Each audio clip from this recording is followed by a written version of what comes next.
Hello, chat. How are we today? I'm excited today, dude. I might not sound like it. I never do sound like it. It's just my affectation is like that.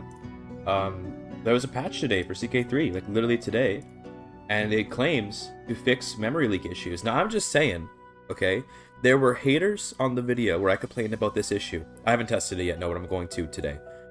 There were haters on the video that said that it is my computer's fault. And I'm telling you, I knew that it wasn't. Because it wouldn't make any sense when everything else works fine. It was not my computer's fault. The game did have a memory leak. I knew it had a memory leak. It was the only thing that made sense with how things were happening, okay? And then, of course, a memory leak patch comes out. I'm just saying I have been vindicated, okay? Maybe it didn't affect everyone. Okay, fine. It seems like it didn't affect everyone. That's good. If it affected every single player, it would have been far more disastrous, and maybe they would have responded to it faster, but also would have sucked for everyone. So I'm glad it was some sort of localized issue. Maybe it's AMD CPUs, maybe it's a particular brand of RAM, maybe it's NVIDIA cards, you know, I don't know what was causing it. But it supposedly has been fixed, and we haven't tested it today, but we'll test it a bit today. We're working on a mod today, though. So it was kind of inconvenient that they would fix the memory issue on the day where I decide that I'm going to do some modding, because when we're modding, we don't really need to be playing the game so much. But, you know, we'll at least take some time to play the game for, like, you know, a little bit today and kind of get an idea of how it's going. In fact, maybe we can play with our modded stuff, because, I mean, I did do a bit of work on the mod off-stream. Not a ton, but a little bit. But, yeah. There's one issue with the mod I'm currently running into. Yeah, put the game at speed 5 into room while you mod. That's a good idea, actually. You can see if it ends up crashing. It's a good idea. I think I will actually do that, because it's a good way to test while I'm modding. There's only one issue I'm running into with the mod right now. I say only one. There'll be more in the future, I'm sure, but there's one immediate issue I'm running into, which is, like, I just can't wrap my head around a particular like, trigger, which is the number of men-at-arms regiments. Sounds really simple, but yeah, it's, for some reason it's having tough time making it work. Did you get all the raid intents to work correctly? Yes, I did. We did that on stream, actually. At the very end of the stream, you might have left early, which is totally fine. At the very end of the stream, we managed to figure out the raid intent stuff, so that was all successfully completed. Anyway, here's the game with a new patch. Yeah. I'm hoping it will not memory leak and destroy me. What we'll do is we're going to once again turn on display capture, not right away, not until I actually get into the modding. But, yeah, we'll keep the game running in the background. We'll do an observer mode. It's a very good idea. So we'll do this observer mode, and then we'll just do some modding. Let me reopen my notepad that had my, like, what do you call it? My plan for the mod. Reopen that. It's over here somewhere. There it is. Okay. So we'll go over what we're planning to do for today. Okay, open that up. We got VS Code open with everything there. That's good. Nice. Looks good. Looks good. And then I'm just making sure that I have everything open I want to have open. Let's close photo. I'm just going to close some extra stuff too. I don't need like Photoshop open right now. I don't need a Word document open. I was working on the script for the next GIGACHD story. Are from BC or Ontario? BC all the way, brother. Always BC. Although, okay, don't tell my BC friends this, okay? Most of them already know, but don't tell them. Don't remind them. I was born in Alberta. I am a traitor to the West Coast. I was in fact born in the prairies. But don't tell people that, okay? It's a deeply held secret, which is why I'm broadcasting it online to an audience of people. I get the right loot trigger for some reason. Interesting. Yeah, give it a shot. Yeah, you feel free to go back and watch the VOD if you want. I'm not sure if you'll get a lot of illumination from it. I don't know, like, how good I am at explaining myself, but maybe it'll help you out. I can show you the code if you want. I can show you the code today, since we're looking at it. Alright, we're gonna start the game in observer mode. I am in debug mode, but that shouldn't affect things. That should be fine. What start do we want if you want debug mode? I saw it of Syncer, yeah, I'm really excited. Turkish or Turkic mod? It's a Turkic mod, more so than Turkish. I'm looking at, like, the steppe nomads of Turkic origin. I'm specifically centering everything around the GökTurk Empire, which in the 867 start would be a couple centuries old. So it's like, you know, it might be in memory for some people. Is the Alberta independence stuff nonsense? Definitely. It will not happen. It's total nonsense. It's just people whining. Do another Hasturn. What are you doing, Step Nomad? Dude, true. We're gonna do the game in 867 because Haston's in it, and we'll just launch it in observer mode and see how it goes.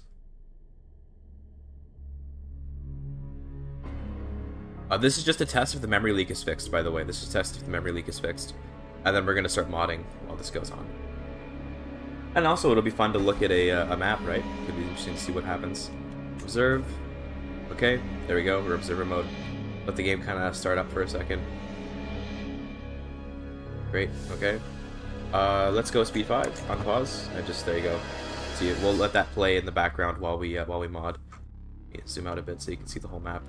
We'll check in on this on occasion and see what it's looking like. Although I'm already engrossed though. Immediately, observer game is on. I'm already engrossed in watching what's happening. But it's okay. Let's go and turn on the display capture. And let's look over our code. So, Alberta's acting like Quebec. They have been recently, and it's kind of weird. We'll see if we talk about that more. I don't know. I'm a bit averse to talking about politics on chat nowadays because it's very exhausting compared to just like talking about the game. I have a lot more fun talking about the game than talking about politics. But on occasion, I'm kind of down for it, so we'll play it by ear. Regardless, this is what I was working on off-stream, because off-stream I did a little bit of stuff, right? I was working on the selling men-at-arms interaction, which is... I'll turn this music down a little bit loud. Yeah. A little bit. That's probably good. How does it sound? That's a little bit loud still. There you go. Okay. Great. So I'm working on the selling men-at-arms interaction that we were talking about, and I couldn't think of a better way to do it than to just do this. Get every cavalry type. This is every cavalry type in the base game. I put it that the interaction is valid if you have at least 5 of any of these men-at-arms, and that works fine. That works completely fine. What's weird is that the send options refuse to work. So the way that character interactions work is when you do, like, for example, poetry, you have like the little buttons you can click, right? And that determines what kind of poem you want to send. I have like send options here, and these correspond to which one that you want to sell. What it's checking for to see if it can even show it to you is, do you have at least one of that unit? That way it'll show the button. You can't actually click the button unless you have 5. So the idea is, like, you know that you can sell them if you have at least one of them, but then you can't actually like do it unless you have 5 of them. So it'll be a great, if you have 1 light horseman, it'll be a grayed out circle. If you have 5 light horsemen, it'll be a clickable circle. And if you don't have any light horsemen, it won't show the option. So to me that makes sense, right? Like, okay. It also checks if the person that's buying the units has enough gold to buy them. I calculated a good price for the units by just taking the cost to hire the units and then like adding, I forget how much it was, something like 40% on. So it's like you take 5 light horsemen plus 40%, that's how much gold you pay. It means that it's not very flexible. So like if I want to, for example, like increase or decrease the prices of units, it's like I have to go in and do it all manually. I can't just modify like a reference number. But it is what it is. When you pick it, it adds a flag, and then the flag is what's used when we determine the outcome of the interaction. As you can see, because we did this for every single cavalry unit manually, it's a lot of code. It's really annoying, but it is what it is. Thank you for the follow, whoever that was. I don't want to look at the notification because then it'll show on screen and that's cringe. When you accept this, it sends the offer.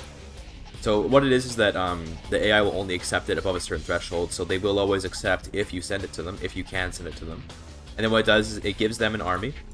Here you go, it spawns in an army of the unit that corresponds to the flag that we used. So here you see the flag was set to light horsemen, so it'll give 5 stacks of light horsemen, and it'll give them a name and a location and stuff. And then they pay to the actor, which is the person giving the interaction, which in this case is you, right? And then in return, you, the actor, you lose 5 size on your men-at-arms regiment. This is how I've done it. This is how I simulate the selling, is that we delete 5 size regiments and add a like spawned army of 5 to this guy, which means that in theory you can like sell men-at-arms to a ruler to the point that they can go beyond their normal men-at-arms limit. But keep in mind that you can't station a spawned army, so it's kind of balanced in that way. You could, in theory, as like a non-nomad, just buy a crap ton of units off of the nomads, off the Turkic nomads, if they have the right dynasty legacy for it. But then you can't station them, so it's really expensive. But it does let you inflate your army. The question is, why would you ever do this instead of using mercenaries? Because the mercenaries are going to be cheaper than this, obviously. You can get a lot more bang for your buck. The answer is that these never go away until they die. Of course, if they die, then they're gone. But basically, these 500 units that they've purchased, these 5 stacks of light horsemen, this is just like inherited on succession. It's part of their army now, right? So it's like a more permanent solution than buying like basic mercenaries in the base game. So, you know, pretty cool in my opinion. And then again, it's just a bunch of L-sifs until you go through every single men-at-arms unit, and then you hit the bottom. And the current problem with it is, for some reason, this is the chance to accept, by the way, based on opinion, boldness, if they're at war, if they're friends with you, if they're rivals with you, this kind of thing. It's very basic. The problem I'm having with this interaction currently is that everything is working correctly in regards to like checking if you have men-at-arms of any cavalry type, which we based on here, checking if you have at least one unit. For some reason, no matter how many light horsemen, for example, I give to the ruler, it will not mark it as valid. It never marks this as valid. It always says that, like, it always says, obviously, this is too complex of a trigger to say what the problem is, so it just has, like, bad localization, right?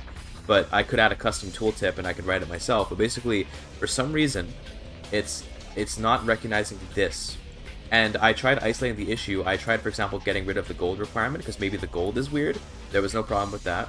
I tried getting rid of this requirement, and then it worked fine. Where it just, if the guy just had the gold.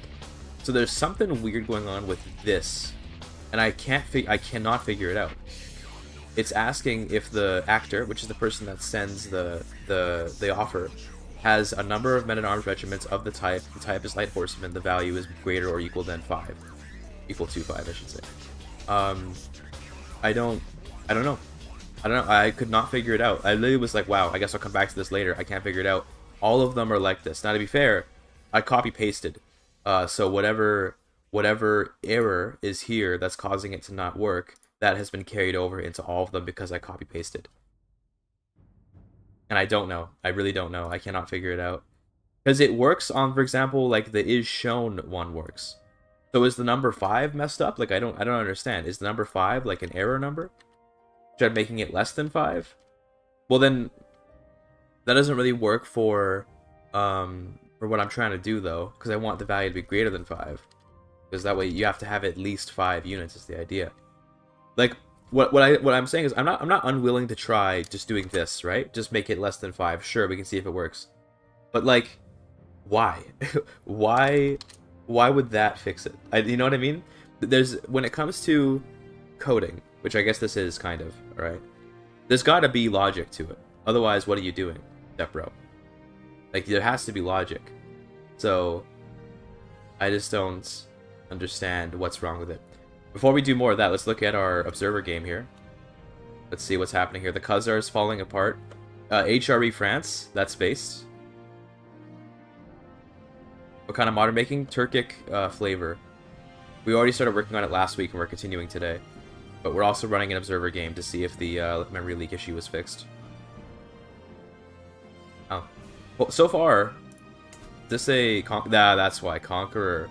Damn, Charles the Great. No longer the Bald. He is now the Great. Bro is redeeming himself.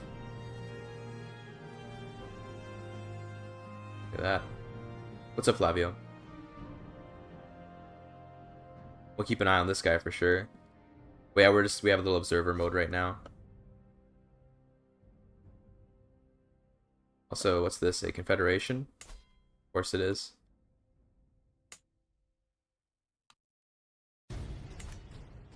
Okay. Are you adding yogurt? Yo, true. I should add a yogurt interaction. Yeah, this is actually like Charles the Bald redemption arc. Because he's not even Scourge of the Gods, he's just a conqueror, which is fair enough. But yeah, cool to see Charles the Bald reclaiming the Kaiser, was it the Kaiser throne or Kaiser Reichskrone? What it was. I was like, what the hell is that thing called again? The Reichskrone.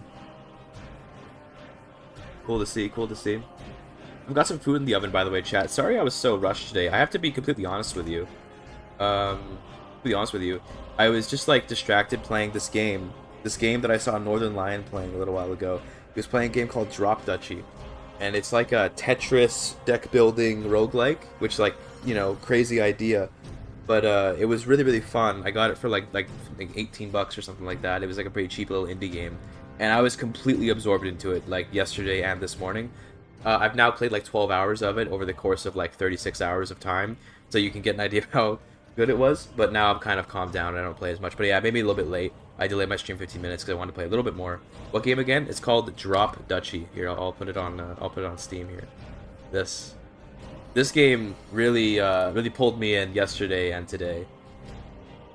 It's like Tetris deck building roguelike, and it is quite something to me.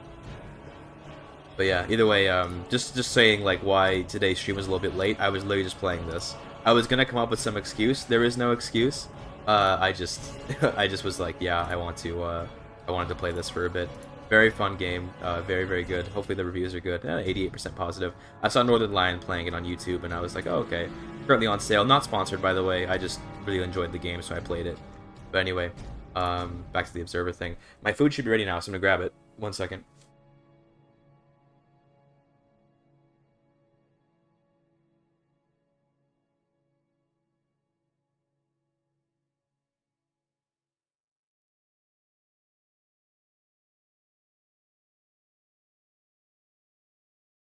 Actually, it's not quite ready, so we'll wait a little bit longer. Well, if he crashes while he's away, that'd be crazy.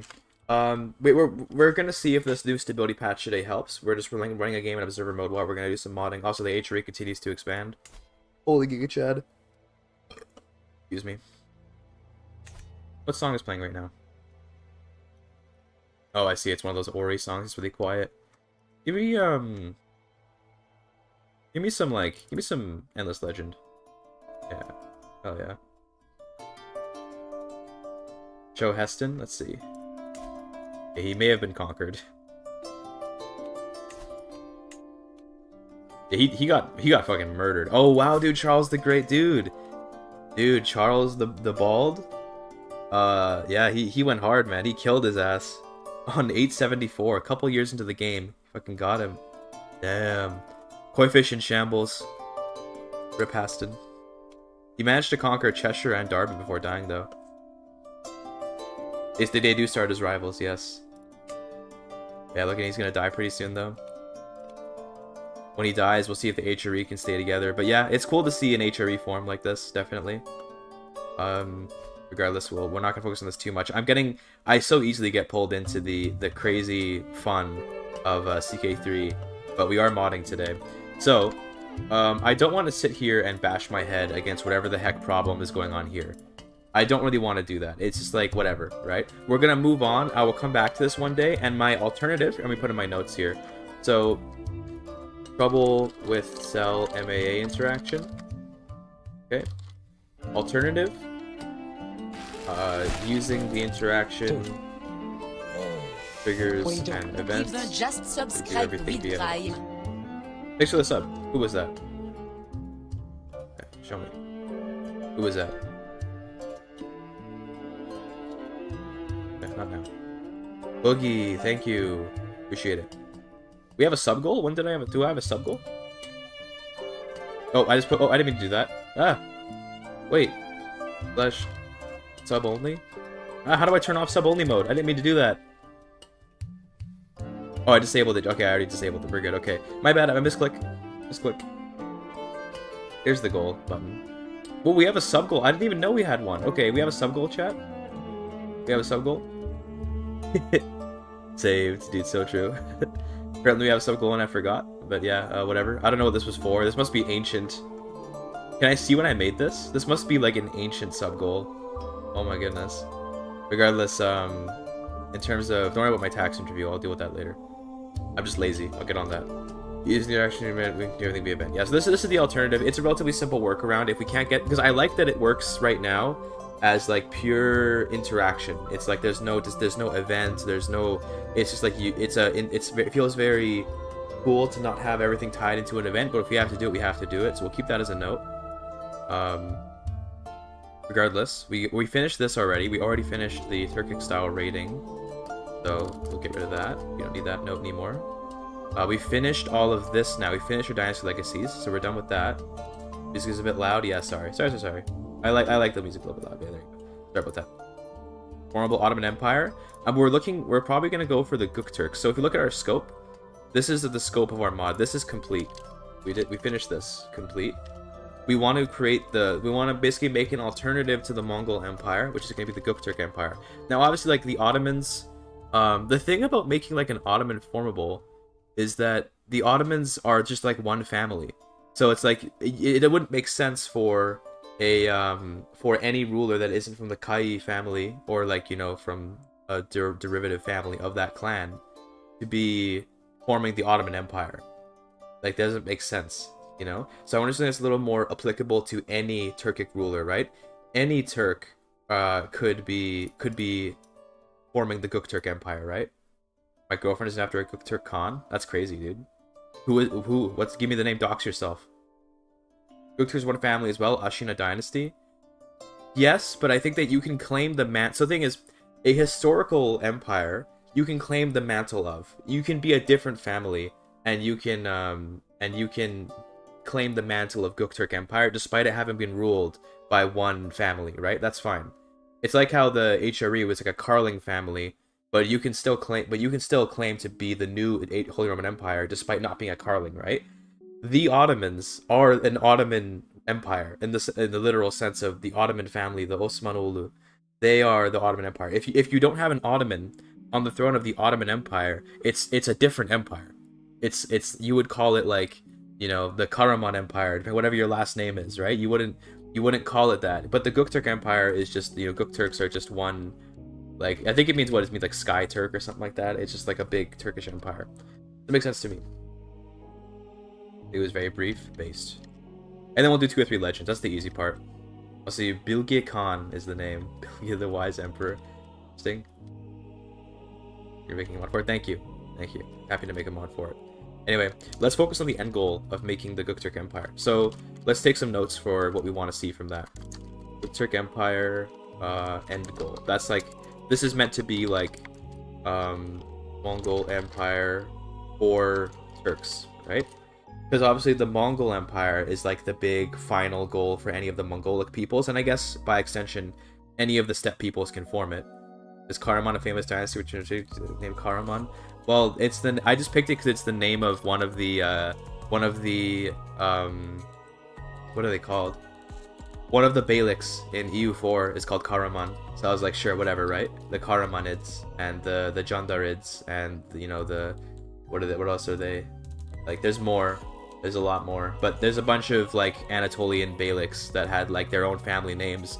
And it would not make sense for them to be called Ottoman Empire because they weren't Ottomans. They were Karamanids, they were Jandarids, they were Aretinids, they were others. There were more, but I don't know all of them.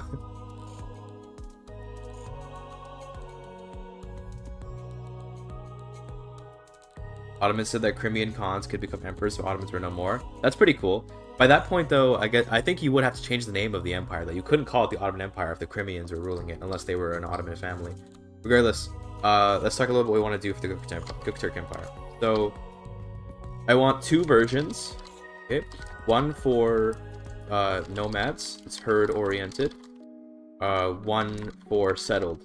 So this would be like, you know, this is like regular, you know, settled. That could be tribal, feudal, or clan, right? Either one. This is to represent the fact that, like, you could, for example, have like a Seljuk emperor who is not nomadic. He's a you know, feudal clan ruler rather. I don't want to limit the GökTurk Empire to being a nomad thing. It's a Turkic thing is what I want to go for. I'll write that. Should be oriented around Turkic and not nomad, unlike the Mongol Empire. So there'll be 2 different versions, 2 distinct versions, one for the nomads, one for the settled people. I'd assume a GökTurk Empire would be pretty different if it was Muslim versus Pagan. We can maybe look into adding some flavor for like Muslim versus GökTurk, or Muslim versus Pagan versus maybe even Nestorian or Buddhist. I don't know if we'll go into that. Like, we might not go too like hard into adding a ton of like distinct flavor like that, but yeah. So let's first work on the Nomad version. So I give it an admin option as well. Okay, sure. Yeah, all right. Yeah, slash an admin. But I think that probably what we'll do is the version for tribal feudal clan admin is going to be that you can maybe become admin if you're not already admin. But yeah, you're right, we can include that in the list. But I think I want to just have basically two overarching types, is the Nomad one and the not Nomad one. So the first version, that's the Nomad, right? We don't want to just copy the Mongol Empire decision. So the Mongol Empire gives you greatest of cons, it makes you super OP, gives you a new casus belli. I think we don't really want to do that. But I'm trying to think of what we can do. What would be a way we can distinguish it from the Mongol Empire decision?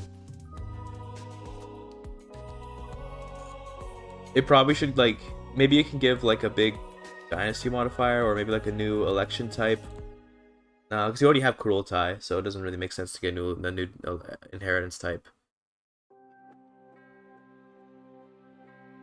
Yogurt is probably a distinguisher between Mongol and GökTurk Empire, dude. So true. So true.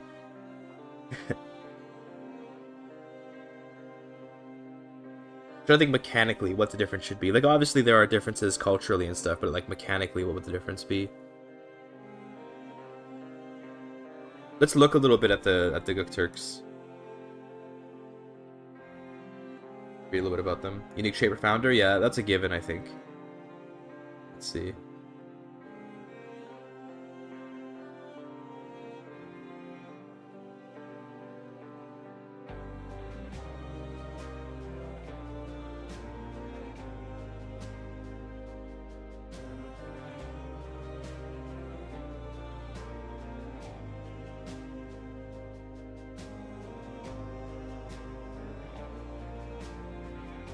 Look at that. That's the Empire. Damn, it's very close to Beijing. What the hell, dude? I didn't realize they were that far into China. Wow. Cool, actually.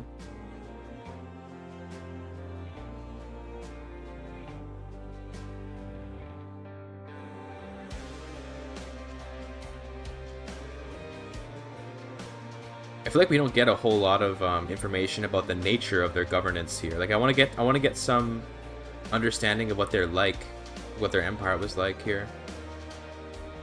There's not a lot to read. Let's check on the observer game for a second. Damn, how's the HRE doing? Like, it looks like we got a new emperor. Probably was a French emperor. Yeah, that makes sense actually, because the France conquered it. Scandinavia united, conqueror as well. Kolbjorn of some random dynasty I've never heard of. The Khazar Confederation. HRE is going crazy, they are. Pratihara is here. Okay, Chola, the Chola king. That. Other than that, it's not too crazy. But, okay, another conqueror here. Conqueror of Sao.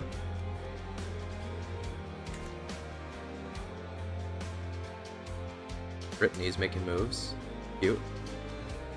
England, this is Anglo-Saxon, yeah, okay. Wessex, okay, this is one of Alfred's kids? No, Ethelred had kids, and I guess Alfred must have died. Ate some poisonous plants. Oh, dude, he got the low roll. Damn.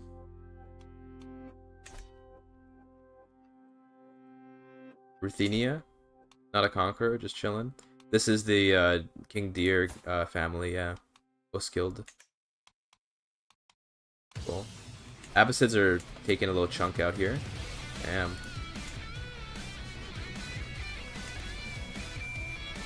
How's it going? What are we doing? Working on a mod, but right now we're just looking. We're doing an observer game to test if the game is stable again, because they added a new patch which fixed the memory leak that we were having. Supposedly, we're testing by running the game in observer mode while we mod. Okay, cool. We'll check in on this a bit later. Where were we? Looking at our notes. So, All they're having is gonna be awesome with Disney stuff. I think so. Yeah. All they're having should be awesome. Hopefully, it performs relatively well. I think now my food might be ready, so I'm gonna go check on it. I would like to eat. Eating is good for thinking. We're gonna try that out.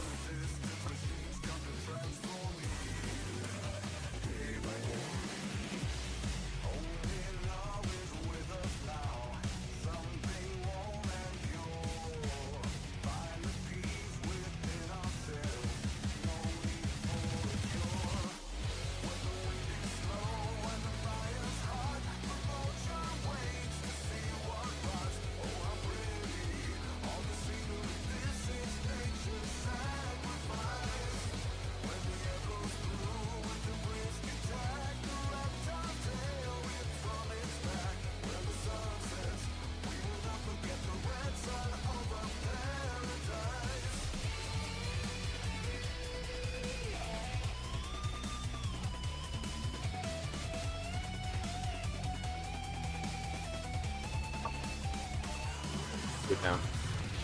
He gets the special troops in form of the Empire. Like, to me, those things are like a given. It's like I'm trying to think of what unique mechanism we can have. Also, I'm just having some French fries. Normally, I eat a lot better than this, but because I was late for stream, I was like, shit, I can't cook anything because I don't have time. So I just put some French fries in the oven. I was eating French fries.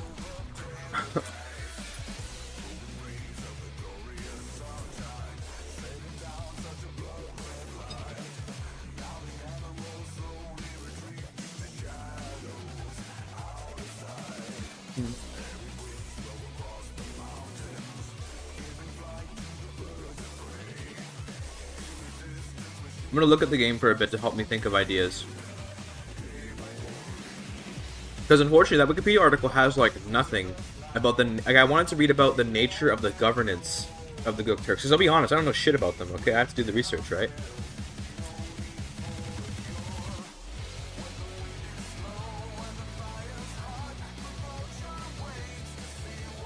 Does anyone in here know anything about the GökTurks? Coincidentally.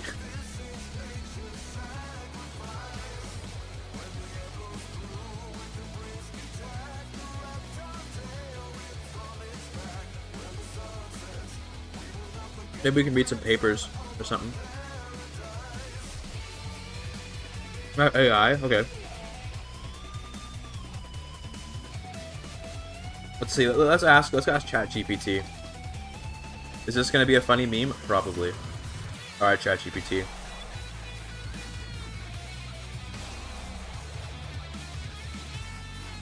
Tell me. Get out of here. Get out of here. Get logged out. AI, fix this for me.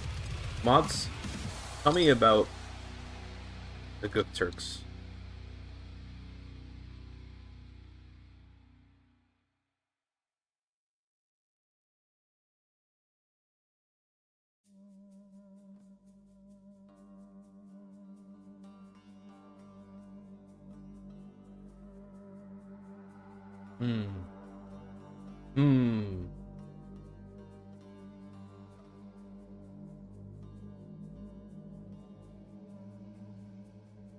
Let's see the key achievements.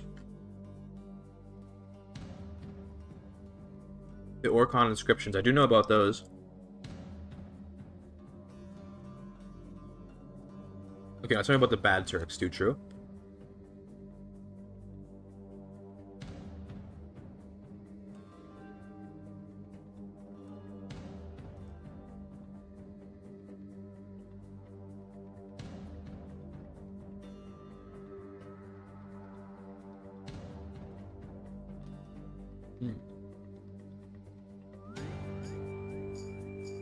Interesting, ChatGPT.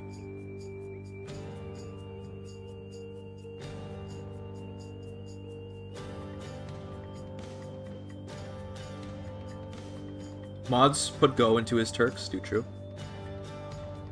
Rise by CyberCon has some GökTurk flavor. Okay.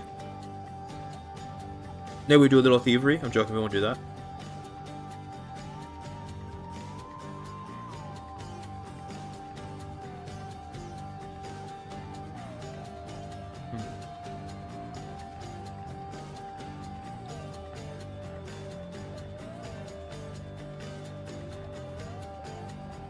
Maybe we tie it to the Orcon inscriptions. It's kind of their most famous thing, I guess, right? Mod's Gook his Turk. That's good. You guys are good. You guys are smart.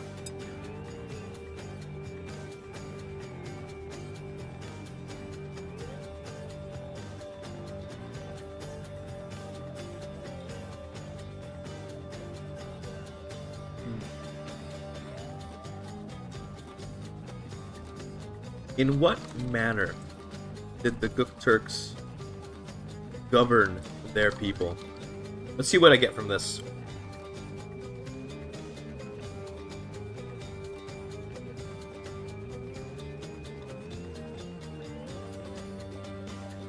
It's your first stream? Damn.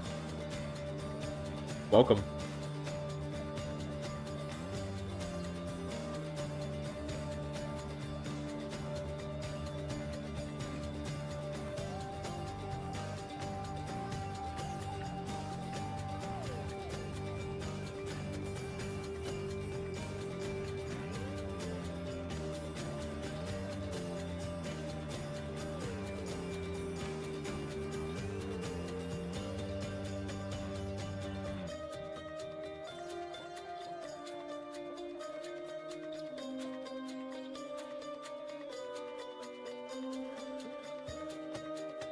Harkons. That's a men-at-arms regiment, guys.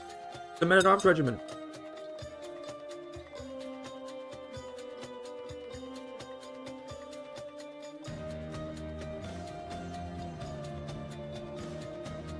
The Yasa. Oh, hey, maybe we could do something on this.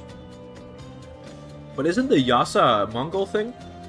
Isn't this like specifically like a Mongol thing? To be fair, they may have used Mongol law in the GökTurk Empire. But I could have sworn that's like that's a Mongol thing.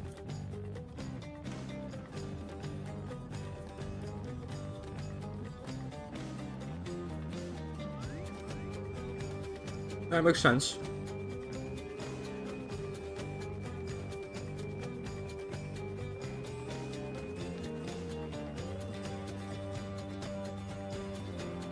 Oh my god, Yasa Limited. No, I want the...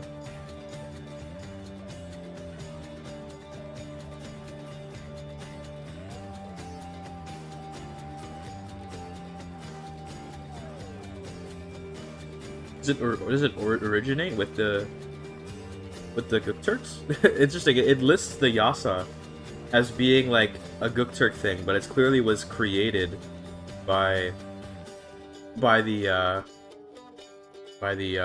Mongols here. Nice job, ChatGPT.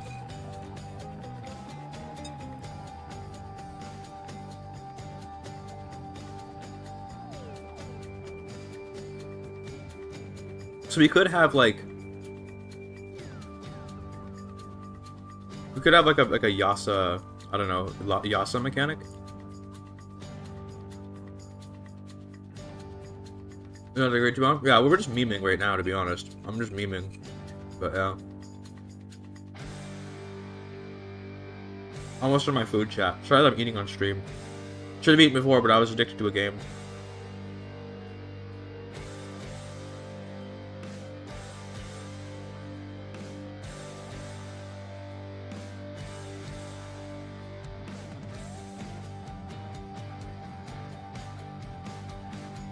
What game?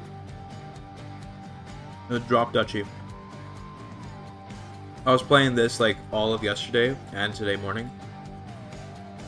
It's a Tetris deck builder roguelike, and I saw Northern Lion playing it on his YouTube channel.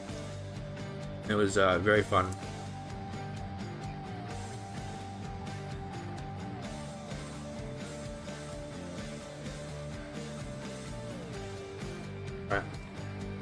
This game is addicting, can confirm. It's really good. It's really good in my opinion. Alright, on my food. Let's go back to CK3. So far, no crash, by the way. Looking good for the mod for the performance fix enjoyers. I'm gonna put my food away, or rather, my plate away.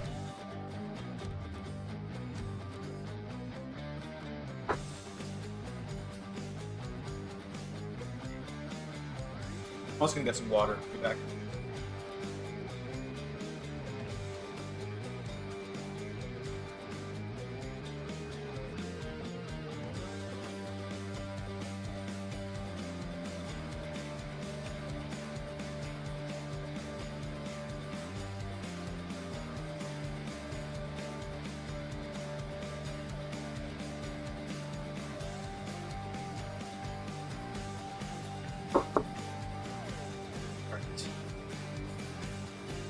See you later, Kaiser Catch. Thanks for hanging out. Looks good so far, no crashes. The game runs a bit slowly, but this is because I'm streaming. I said this in the video that I put out about it, like, streaming will of course slow the game down. That is not the complaint, it's when the crashes.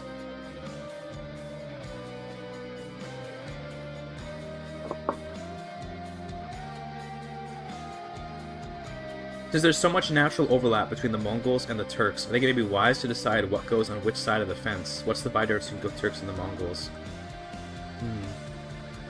Well, there doesn't have to be too much of a difference. There just has to be enough of a difference. It doesn't have to be a crazy one. They can have a lot of overlap, which they will, of course. Sorry, excuse me. They just have to have something that distinguishes them.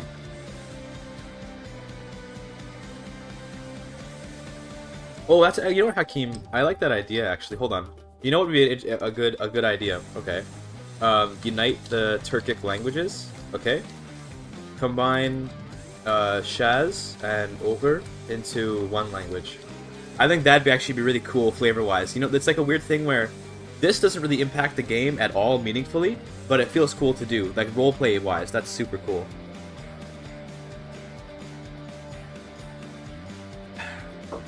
Like this, I think is just good to have for the purpose of roleplay. This doesn't have to be part of the Nomad version. It can just be the. Yeah, that to me is like base.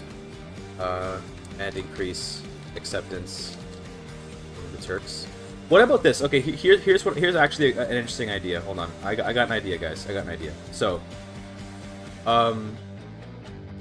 mechanics about. Okay, so first of all, so when you do this, okay, create a new culture, or rather, you know, whatever, called, let's call it Celestial Turk, or we can call it, you know, GökTurk, whatever, right? GökTurk, right? We'll figure out a name later, but we'll call it something. It's not super OP, but it's a solid culture, and we get mechanics for converting other, like, you know, other Turkic peoples to this culture. So it's like we spread the, so like we create like a unified Turkic culture. We can call it Celestial Turk or something, and then we get mechanics for spreading it to other realms. Now, it's not that it's super useful. It's like, why would you do that when you can just conquer them? Like, fair, but it's the roleplay, right? It's the roleplay.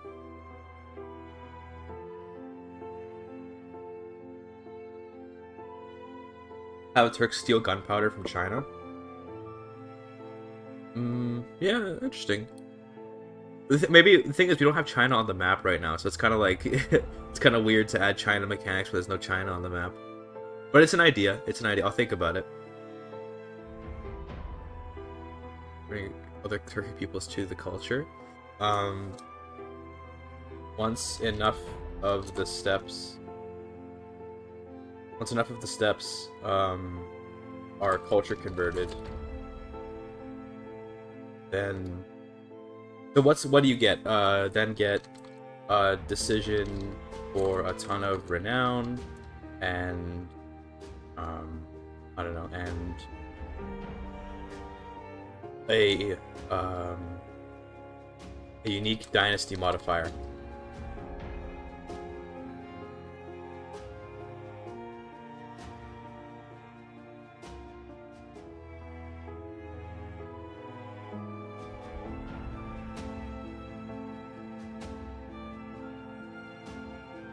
I like the idea of, like, if China interactions. You know, let's actually scrap making two different versions. Let's scrap this. Let's just make it so that instead of two different versions, it should be that, like, you can decide to settle as a nomad into, you know, any government you want, or return to nomadic ways. Or return to nomadic as a settled. Let's just make it like that. So it's like that way. I don't want. I think having two versus decisions is a little bit much.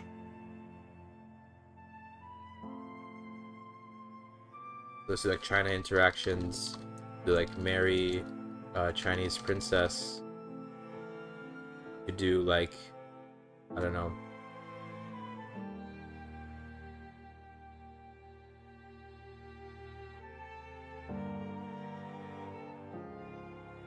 marry a Chinese princess. We could also something like, I don't know.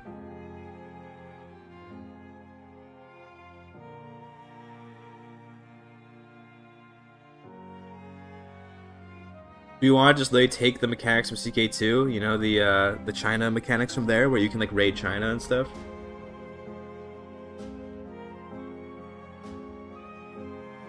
Bureaucrats and builders and stuff. Yeah, it's literally gonna be like the CK2 mechanics.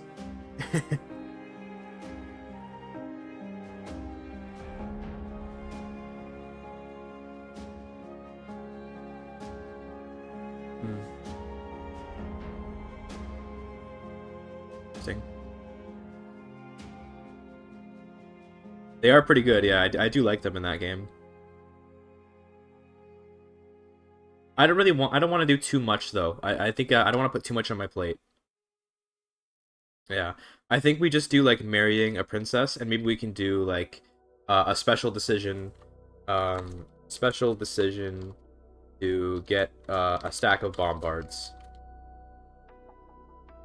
China, you know, like it'll be like from China, like not like you don't get the tech immediately, but you know we can do like you get like one stack of bombards, and it disbands on succession or something. I think that would make sense.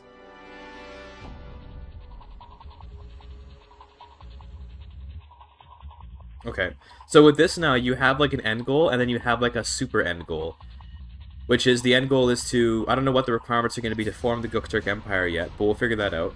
And then once you have formed it, we can make it about like spreading this new unified Turkic culture and kind of uniting the Turks.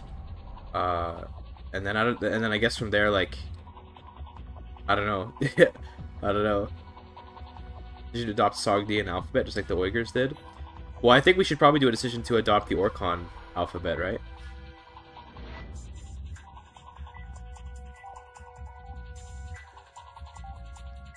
So what to do with the Orkhon runestones? So something like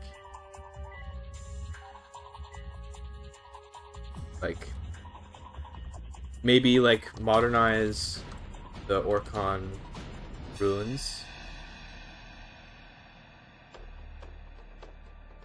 And it can be like, I don't know, what would it do though? What does this do? Modernize the Orkhon runes, and then like what do you get for that? I don't know. That's a hard thing.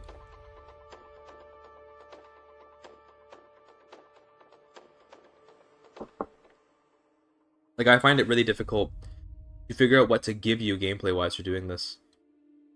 Not raising rune stones for Vikings. Okay, that's one thing. So, okay, so modernize the Orkhon runes, allowing you to raise rune stones, and we can just plug that right into the runestone mechanic. Rune stones, like Vikings. Like, sure, we can just change the flavor text on it, maybe do the exact same thing. Something techish. I'm a Victoria 3-player. I'd say lit. Dude, true. Victoria 3 players. Tech-wise, well,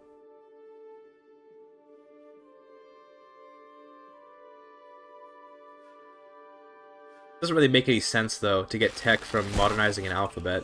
Dude. I mean, it does kind of make sense, but What are you doing? Saint-Cartier just subscribed with Prime. You get this sub because you can take a joke. Thank you.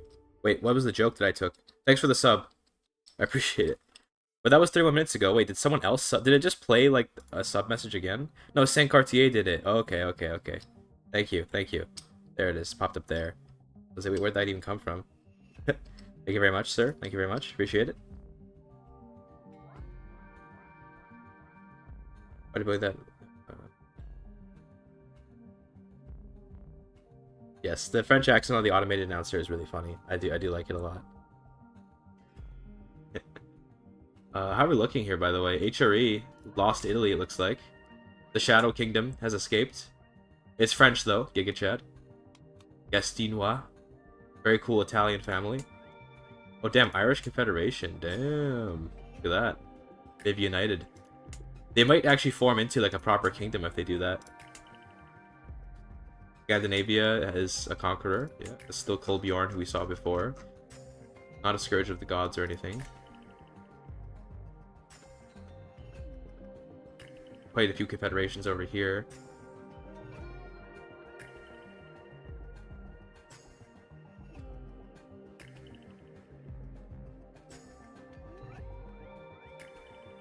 Pretty chill game otherwise, though. Some way to adapt faith pluralism. Not using products held in VS Code. Yeah, I'm based like that. Can't help it. So how about like we could definitely do like a Tengri reformation. And then it can be like, you know how when you reform Mozarabism, you can add cultural traditions or whatever. They'll differ from all Turk peoples. Well, you can choose to do that right when you become the GökTurk Empire, though. So that's something that you can choose to do right away if you want to. You can settle. So I think that's kind of part of that decision. If you wanted to settle, you can do it right away and then convert the people later. For Tengri Reformation, I think let's honestly, this is something relatively simple. Let's have it just be like, you know, you can decide to, like, be tolerant, be more evangelical, or syncretize with something. So basically, it'll be like, you know, add adaptive or adaptable. Is that what is the name of that religious tenet? Adaptive. You can basically add this one if you want. Add adaptive. Add made mendicant preachers. Or a syncretic tradition, or syncretic belief. Something like that, maybe. Like, relatively simple. It doesn't have to be too complicated, right? It's sort of like how what Mozarabic has. They take off right, and they add something else, right? With Tengrism, what would you want to take off? I guess you would take off, like, maybe esotericism or something, because it's kind of whatever. Or we take off warmonger, and replace with one of those. Like, you sort of calm the religion down. Decision to adopt Islam? Well, I mean, you can just be Muslim then if you want to. I think if we're doing the GökTurk Empire's kind of, like, if we're doing their vibe, then it definitely should be, Tengri oriented. But I mean, you know, if you want to be a different religion, you can be. How about for other religions, okay? You can choose... No, I think we actually do stick to it with Tengri. For other religions, you can either stay your faith, and that's that, or you can convert to Tengrism anytime you want. Like that. Like I think we should keep it to, like, yeah, the GökTurks are Tengri, you know? Unique outcomes from GökTurks while settled or nomadic. We were thinking of doing that, but then we decided that instead we're just gonna let the GökTurks, once they form, decide if they're gonna settle or not. I focus on Tengri. I think focus on Tengri is reasonable for something like this. Decision is already in game. It's true, yeah. You can already become Tengri, like if you're on the steps. That is true, but I think we could do something unique for it, maybe. Because you can only do that if you're nomadic, right? What if you're settled?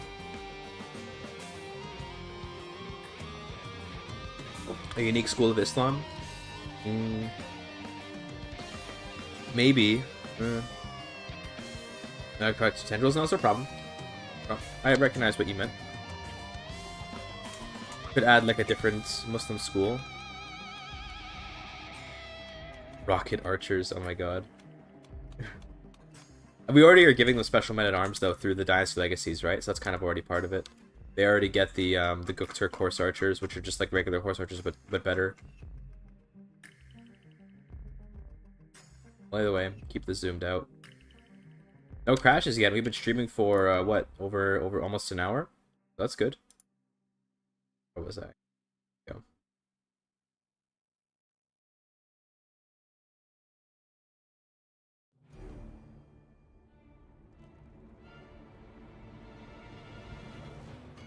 That's probably good for now, I think.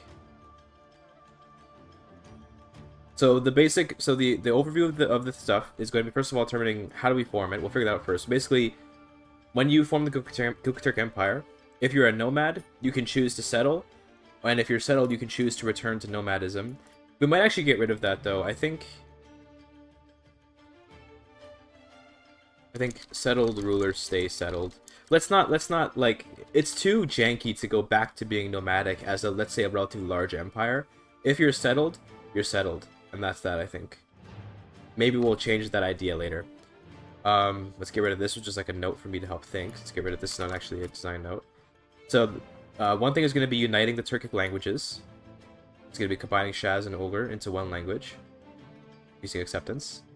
we'll get a decision to adopt after you do that. So remember, this is sort of like a linear, this is like a linear progression to me. Is first you combine the languages, then when you do that, you can do something else to get the new Celestial Turk culture, whatever we'll call it. I don't know the name yet.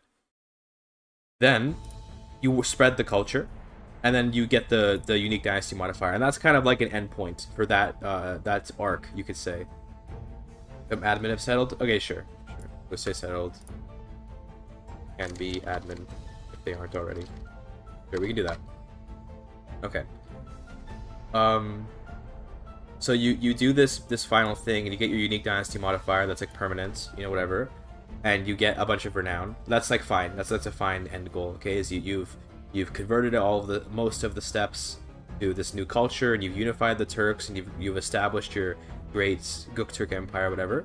Then there's some kind of middling interactions. Like while you're doing this, you can get a Chinese princess, get a stack of bombards from China, whatever. Another one of those is modernizing the Orkhon runes. You can make rune stones. And then the Tengri Reformation is another one of that. So these are kind of like, if we think of, let me open up a Photoshop here. I'll do some illustrations to get an idea of what we're going for here.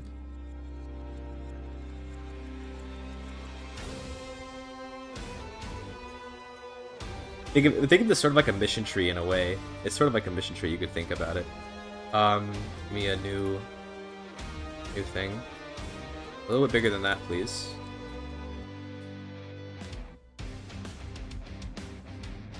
There you go. Okay. So you have like, you know, this or whatever. At the top we have like. So first is create the GökTurk Empire. I don't know why it's orange, but oh well, it's a good color, I guess. Then from there, you branch into a couple different paths. So 1, 2, and 3. So in the middle is like GökTurk culture, right? This is like you're gonna make the culture and you're gonna spread the culture.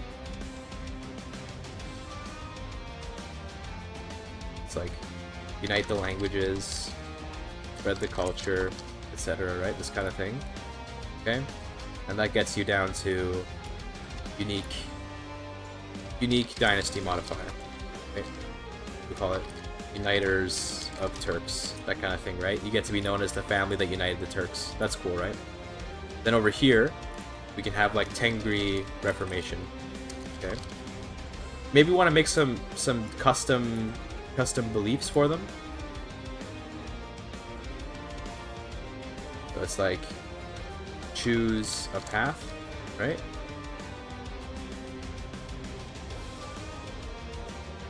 And then, you know, you get your like unique beliefs that, you know, suit you, whatever, right? That kind of thing. Okay. What else was there? Then there's also the Orkhon runes and the China interactions. So then there's like, you know, minor interactions. Okay, this is like the small stuff, whatever. This will be your Chinese princesses. Let's keep this a little bit consistent.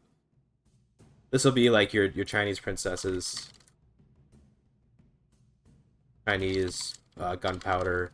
You know, ever, right? Like you get this stuff from China. That's fine. And also the Orkhon runes.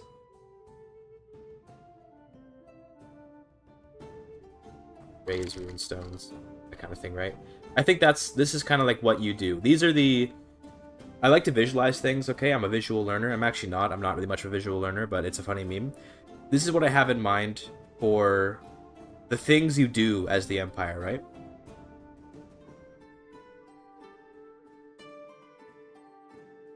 This is what I have in mind. What are people in chat saying? Let me get that on. Make Tengrism a much less warmongering state, and more focused on worship of the Sky God in the various aspects. From the most dismantled churches, that's what happened historically. Interesting, we could work on something like that. Probably not, though. I think we're going to focus more on the building up, not really the taking down. Tengrism does warmonger for Eastern syncretism, showing the impact of China and the Turks. Maybe. We'll see what we do. I kind of want to make custom beliefs for them, so that way we can be a little more flavorful. But this is kind of what I have in mind for, you know, the progression. Is once you... So first you have to make the empire. We'll figure out what that will require. Once you do, you are sort of shown these two main paths, and then sort of the more minor paths that are composed of many small things. How's the observer game going? Oh, it's like the screen is weird. So the game hasn't crashed, but it's doing a weird thing where I can click. You should be able to hear me clicking. Check it out.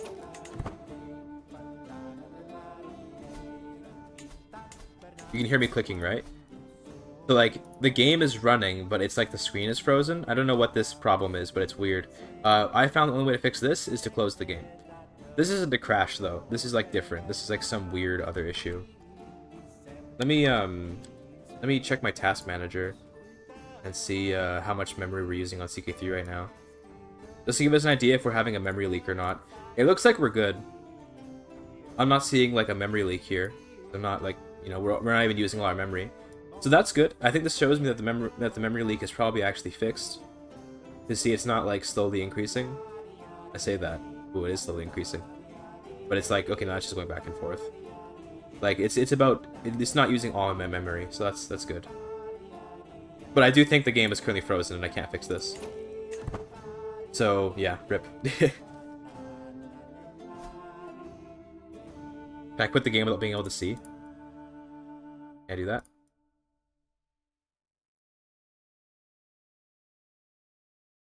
Probably not.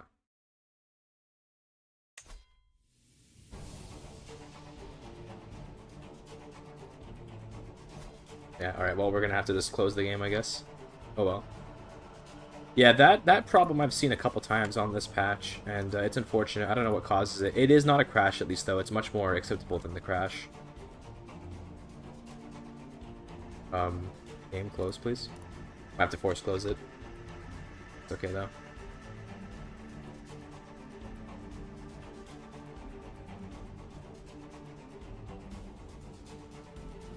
There we go. It's dead. Let's relaunch it. But yeah, I've seen that a couple times, though. It sucks when it happens, but... well.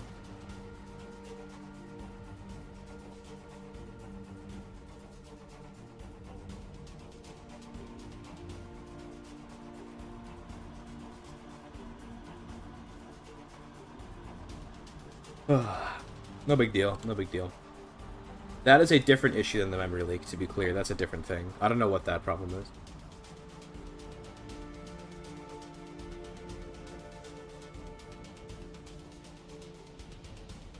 But anyway, this seems to me like a pretty good place to start. So let's begin with how we create the GökTurk Empire. I kind of want to look at the map for that. Vulcan or DX11? I'm using DX11 because Vulcan wasn't really fixing it before, so we just kept with DX11. They did put All Under Heaven on the launcher to mock us for a year. Well, hopefully they put it out like in the next... I think they're going to put it out probably in like September or so. It's part of this season, right? So this season's supposed to be for this year. But anyway, let's close all this stuff. Let's look at that. Let's look at we call it. We want to look at like the decision to form. This is the Dynasty Legacy decisions. So let's instead do one for the GökTurk decisions. Good. We'll copy in one of these just for an example we can look at.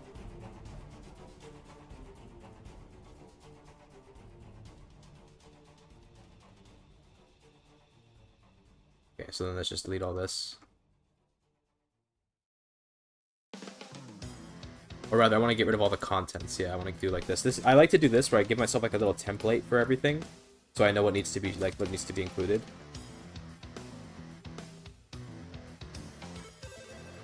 Yeah, this way I don't miss any of the things I need to have. There we go. Okay. For the name, let's call it DK_found GökTurk Empire. Good. Keep the basic thing. Empire can start titular, and then you can expand it via decisions and events. That's an interesting idea. I like that. Slowly expand the GökTurk Empire.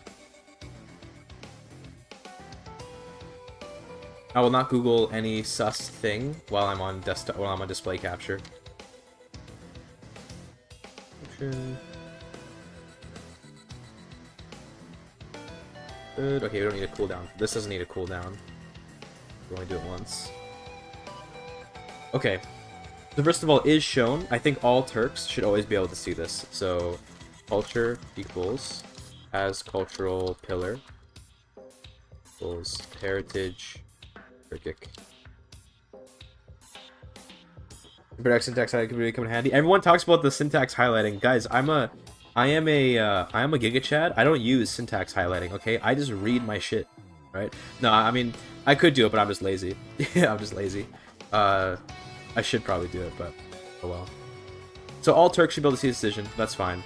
Now the is valid part is the part where we have to we have to figure out how we actually do this.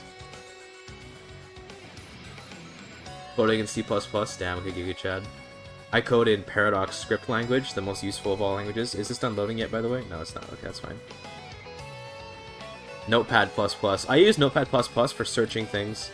I find it easier to use the search function on Notepad++ than on VS Code. So I search things in here. There's Paradox syntax. What do you think I've been coding in, brother? This is all Paradox's like script language for the game. It's for EU4, CK3, Victoria 3. It's all the same stuff. I'm being mean just for the content, by the way. It's fine to not know things. Don't worry. I'm just being mean for content.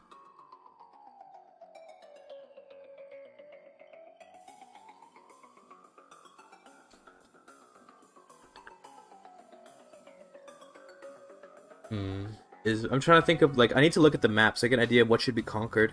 We were reading about where the, like, capitals and stuff of the GökTurks were. They ruled from, where was it?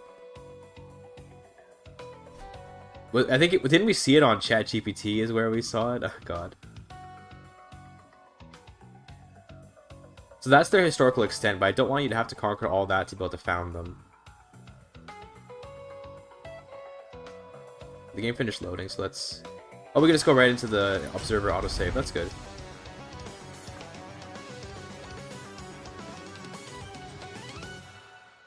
Different heritage, then you can't do it. You have to have the heritage, I think. I think that I want it to be explicitly, you have to be Turkic heritage, because otherwise you could just do it as anyone by just hybridizing with Turks once. You have to dedicate yourself to the Turkic heritage.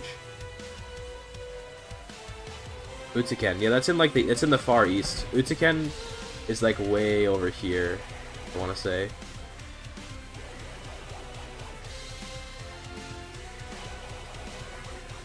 Somewhere around here is Utuken.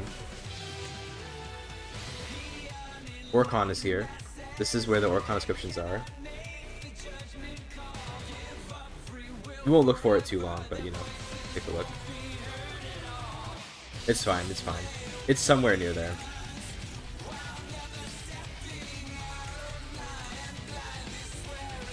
There, it's a kingdom. Okay, well, it's a kingdom tier title. There you go. So it was there. I was right. Okay, got it. Yeah, I was right. There's also a barony of Utuken right here. Right here, where the barony is. Currently no holding there. So I think that because the GökTurks did rule pretty much... Here, we'll keep this on pause, by the way. Because they did rule pretty much like the entire step from what I saw of that little map, I think what we should tie it to, just having counties in the steppe. Doesn't have to necessarily be like any particular number of them, but just like have enough counties too. You know? Also, damn, Scandinavia going hard. The Conqueror died, but looks like he reclaimed at least some of the stuff up here. Also, now he got cucked by Galvakind or Partition or whatever. Damn. What you could do is it requires 1% of Turkish cultured lands, so that could work. Yeah, any enough Turkic heritage counties. Yeah, that works. Honestly, that works. Let's try coding it out. Something like let's check our triggers log here. So any sub-realm county, yeah,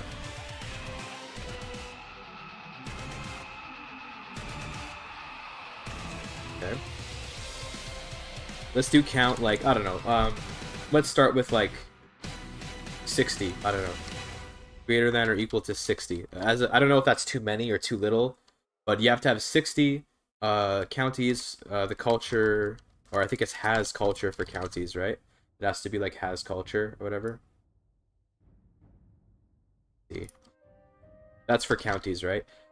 No, it's not. It's for a character. So then it should just be culture.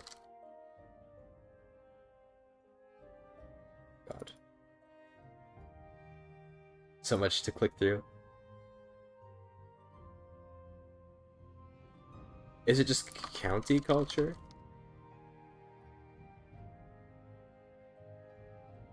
Just culture works? Okay. Yeah, that's fair enough then. Okay, cool. Alright. Just culture. As cultural pillar. So this seems pretty basic, but I mean, like, that should be fine, right? You know, like, can it just be that simple? Now, obviously, we're gonna add some more stuff like level of fame, or prestige level, sorry. Prestige level should be like, you know, it's gotta be like level 5, right? You gotta be like a living legend for this. We already have it in the is shown section, but just so that people can see that you need to be Turkic, so there's no confusion, I'm gonna also put culture as cultural pillar. It's Turkic.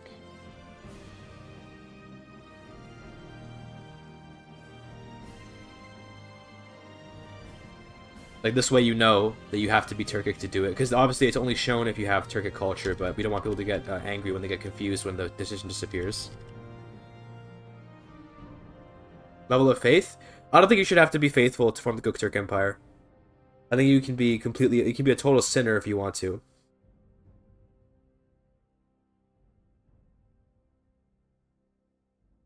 What else? What else? What about, like, something like, you gotta have, like, a trait, but what trait should it be? That's difficult to do trait, though, because, like, you might not have the right personality or something, right? How about a certain army size? And unique legend content? We definitely will do legends, but that's our last thing. We're doing legends last. If you look at if we refer back to our design document, a notepad, we're working on our middle step. We completed the Dynasty Legacies. We need to do, we're gonna do legends at the end.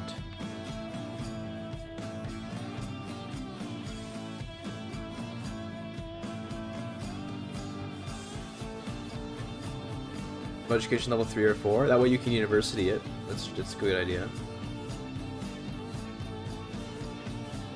How about something like you have to have a certain level of martial education, hunter or maybe yogurt maker.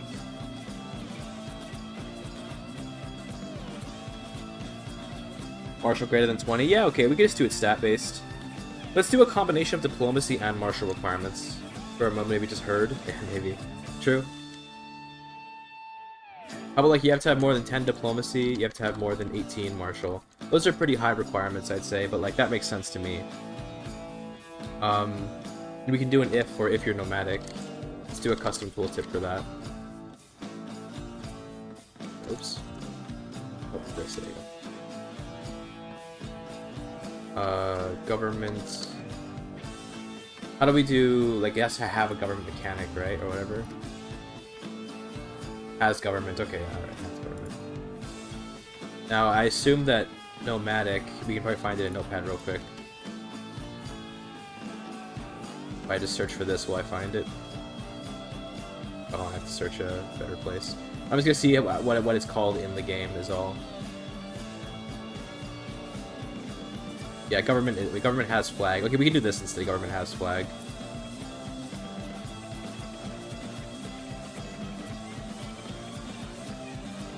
Yeah, we can trigger if as well as. Trigger it. Government has flag. Government is nomadic. Go.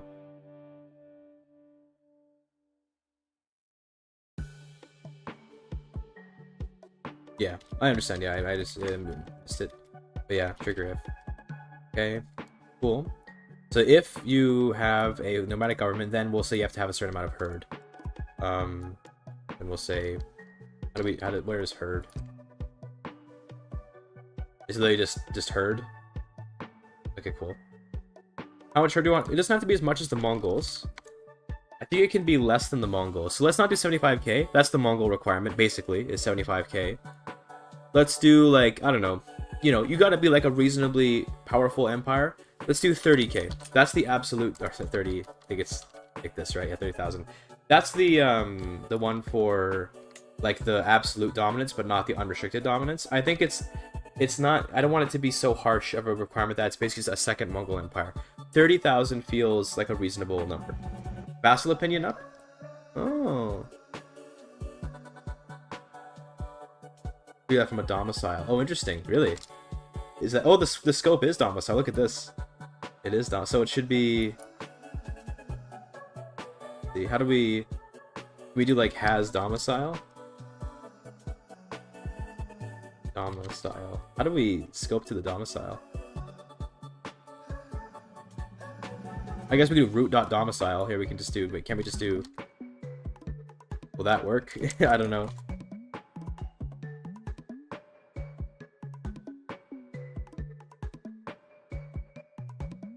Does that work? Maybe? I don't know. Is it as simple as that?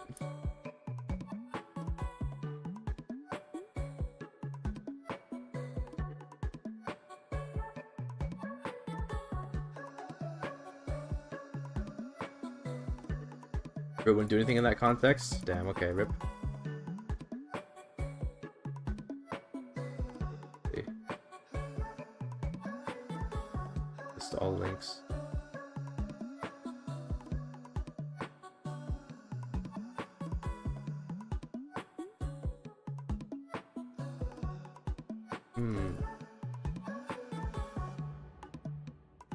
Let me check here, you know what we can do? Let's check how dominance works, and we can see how they do it in the game to do it. So let's do dominance and see if we can find stuff about that.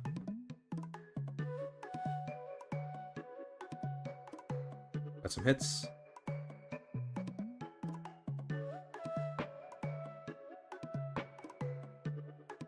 Yeah, I think we need to go, like, I don't know where you'd find the I don't know where you'd find the buttons to click. Event targets. Oh yeah, okay. I think I have that log file. Let me see if we... I want to see an example of it in the game, though. That's usually what I do, is I check for examples in the game. It works really well.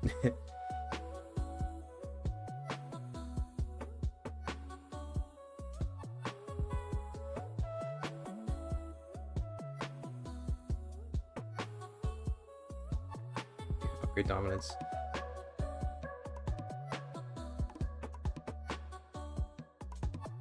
Okay, domicile.herd. It does... So... Interesting. What is the root on this? This is for an alert.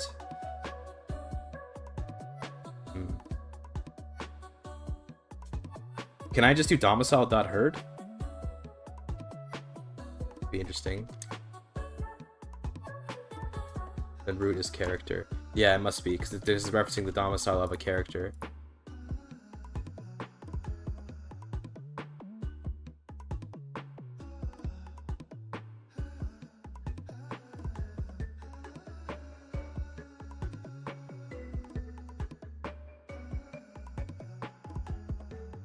Missing is if it said a realm law. Yeah, because I believe the root on a decision is always the character, right? That's why we don't have to put root.culture or anything. It's always here. So domicile.herd to 30,000. That should work. Yeah, that should be fine. Okay. How are we looking over here, by the way? How's the game looking? Since I'm not playing the game, we're just simulating a game, I guess. Scandinavia doing well. England losing land to Scandinavia. HRE having trouble with the Occitans. Reclaiming Italy, though. Oh, damn, Burgundy. Based Burgundy, look at this. Crazy. Oh, the French kingdoms were not united, it looks like. So, in HRE, where... So, because of the HRE, it looks like the French kingdoms weren't united. So, we still have Aquitaine. That's curious. What is this? Oh my god, the Khazars. Damn! Base, look at him go. Taking some land over here. Excuse me. And the game crashed. Okay. Rip. Hate to see it. Well. About that patch. Ashari airport code is Harar, Zimbabwe. Oh, good to know.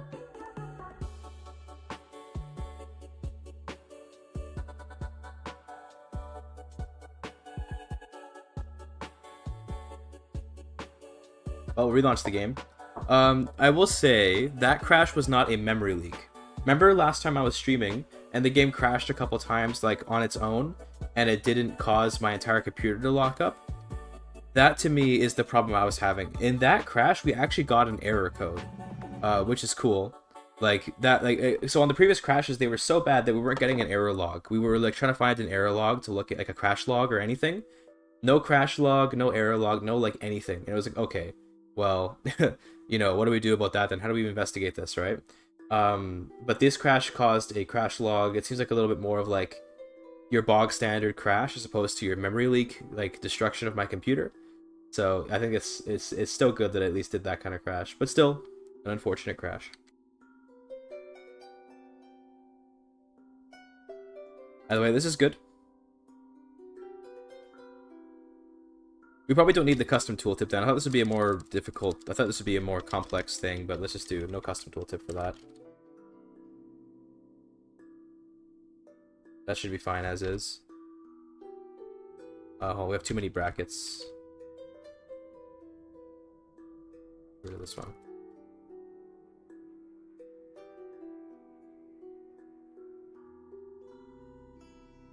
Okay.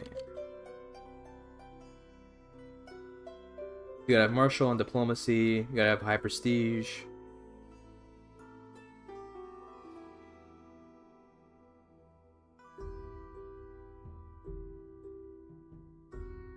What if we tie it into... So if those that remember from the last modding stream, we added a Dynasty Legacy.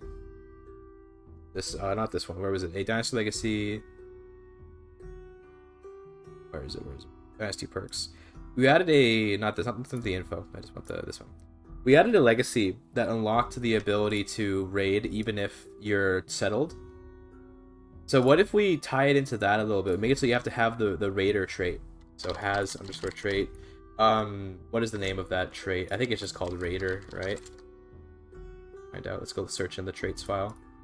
I believe it's literally just called raider, but you know, we'll check.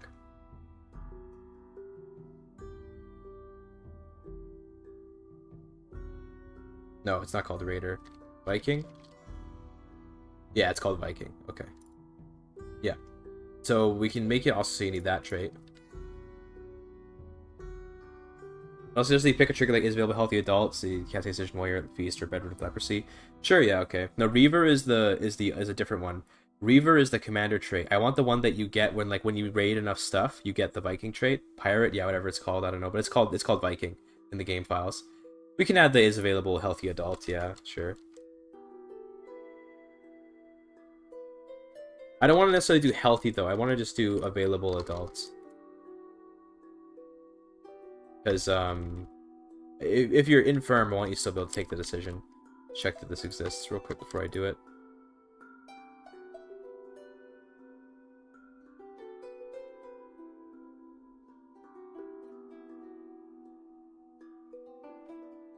Yeah, because it doesn't have to be healthy. You just have to be available. If you're unhealthy, you should still be able to do it. Because I don't want infirm to block it, you know? Like, it's annoying when infirm blocks decisions.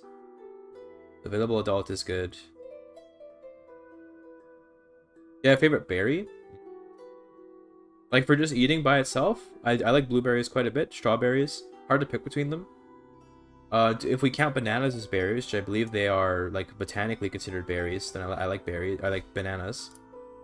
But in terms of, like, more, you know, berries as we understand them, blueberries are pretty good. Do you plan to do Project Caesar announcement watch-along? What day is it on? I forget what day it's happening, but maybe. Probably not, to be honest. I haven't really followed Project Caesar very much. I'm interested in it for sure, but I'm not really following it. Bananas or berries? I'm gonna blow your mind, bro.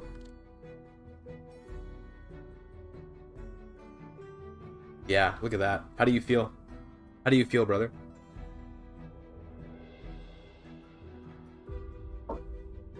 Strawberries are not berries, apparently. In which case, I guess blueberries are my favorite berry.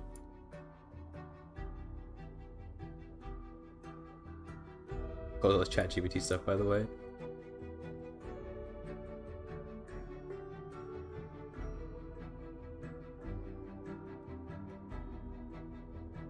Viking for North Germanics or Raider for other cultures. They do code the same. So if you look here, the name, if you have the longbow innovation, it gets the name of like Viking. But if you have a different culture, then it's going to give you the name Raider. It's the same code either way. Strawberries are not berries, indeed. So I guess I like blueberries then. Also, no, we weren't observing. My bad. I'm sorry. I forgot to start observing.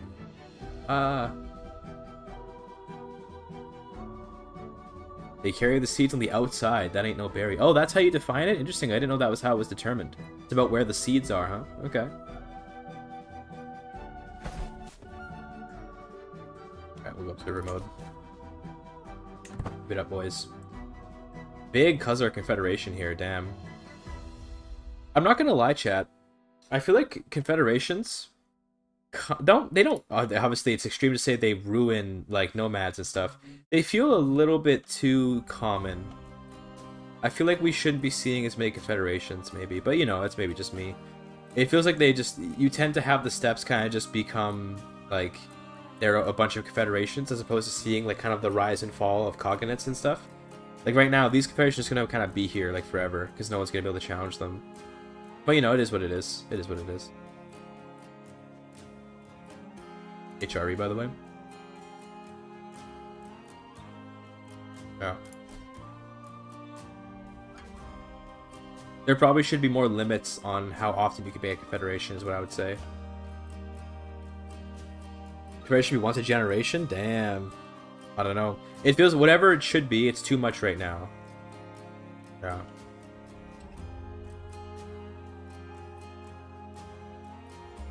How are the Abbasids doing? He's depressed, sad. HRE, Scandinavia, doing okay. England. Cool. The Irish are confederating. Like, to me, it only makes sense for Ireland to confederate if there's like an external threat. Now, to be fair, Scandinavia, you could definitely argue, is like a scary external threat, so it does make sense to have an Irish confederation right now. This does make sense, but like, I don't know if we need like a big Khazar confederation right now when there's not really a big Khagan on the steppes. It would make sense to have a big like confederation if there was a threat, but I mean, what's the threat, right? I guess maybe Scandinavia, but like they're not really, I don't know if I'd count that.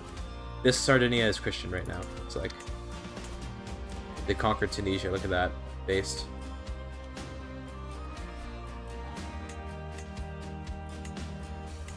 Ooh, new culture. Okay. Damn, the Allans got moved over here. Look at that. I do love the way that nomads like move their culture around. It is really cool to watch. The Allans have been displaced. Also, random Oghuz culture here. I love that.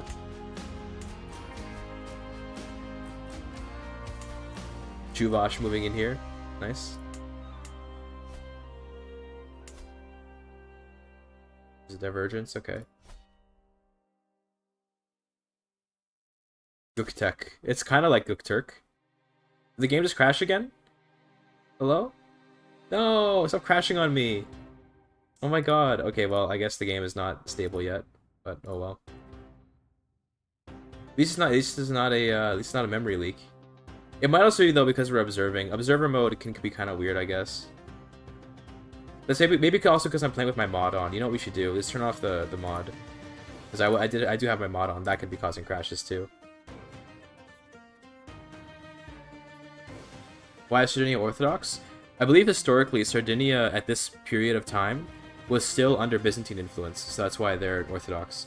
In CK2, I think Sardinia was actually ruled over by the Byzantines in this time period, but in CK3 they're independent, but they're Orthodox. Mine is fine. Yeah, I'm gonna say that I did have my mod on. My mod could be causing crashes for all I know. It's totally possible. So let's turn off the mod and then keep observing.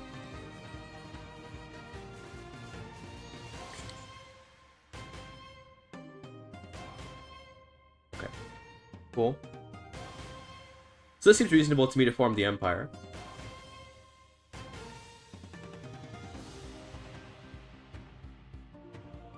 $60 might be... No, 60 is probably fine. 60 is probably not too much. That's probably okay. In terms of the cost, let's make it cost like gold, prestige, and piety. Sure, you know. Or maybe just no piety, just gold and prestige. as trait Viking. That's because it's the trait for Raider. It's just called that in the game files. So it looks funny, but it is what it is. You can get it by raiding anything. You don't have to be a Viking to get it. Gold is greater than, or sorry, gold. Let's do like, I don't know, 500 gold. Nothing too crazy, but a solid chunk of gold. 1,000 prestige. And for the effect, we're just going to trigger an event and then do everything in the event is how we're going to do it. So do a new event file. I guess it'll be part of decision events, right? We can do it in here.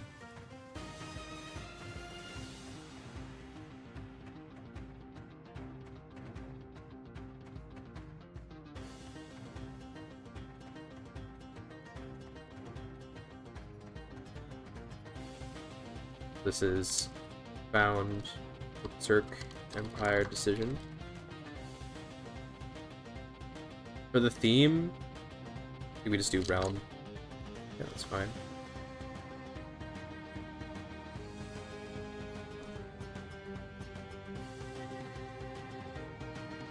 AI potential. How do we do AI potential? I forget. Always equals yes. Yeah, I don't see why the AI can't do this. I will just do base of like 50 or something. 100, yeah, whatever. So that way, if the AI does pull this off, of course they can do it too. You know, I don't see why not, right? AI GökTurk Empire is fine.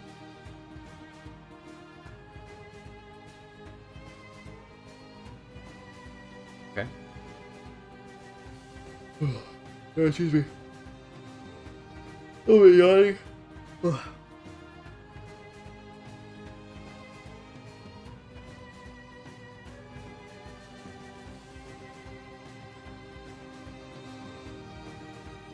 How do we want to do it?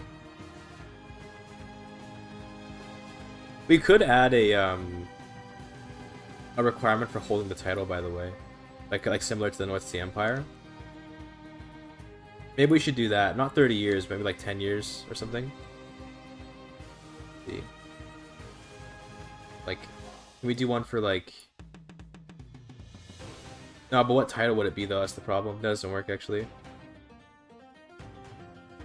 Is it hard to mod CK3? No, it's pretty easy to get into. You just study the base game files and you'll figure out how it works.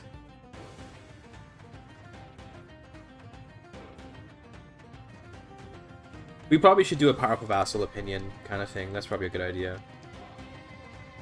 Show that you're a little bit stable. So can we do all powerful vassals?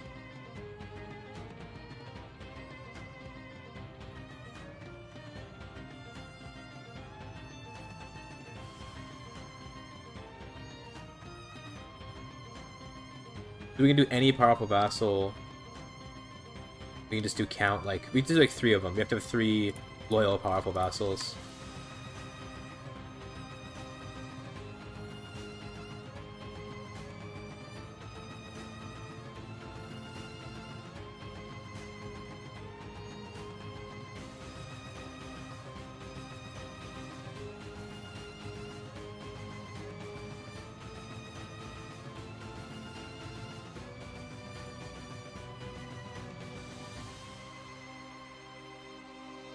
Character's opinion of the target. Yeah, okay. So opinion greater than or equal to. Wait, it should be equals, and then we do this. So target equals. We just do root, and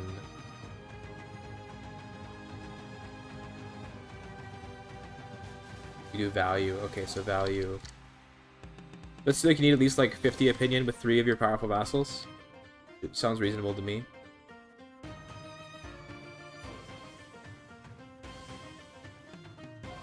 I don't think it needs to be anything else that would be reasonable for the validity here.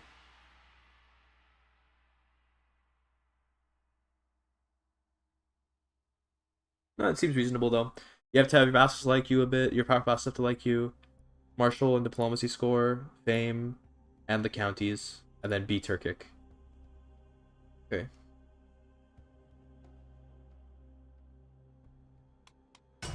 We're in the game again. Seems reasonable to me. What do we think though, chat? Any other ideas for things you need to have to be able to form the GökTurk Empire. We could just do something funny like having a certain number of horse archers. That'd be kind of funny, but I think that's bad because what if you are doing a particular build, you don't have to have horse archers. Let's not do. That's not needlessly railroad the game like that.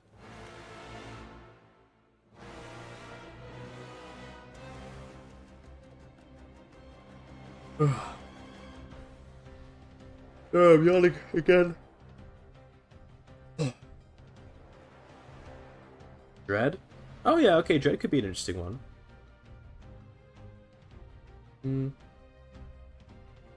How about this? Let's go for an interesting... We could do... How about the... Either you have... we could do an ore here. Okay. You can either have Power Fastest like you, or you can have High Dread. How about that?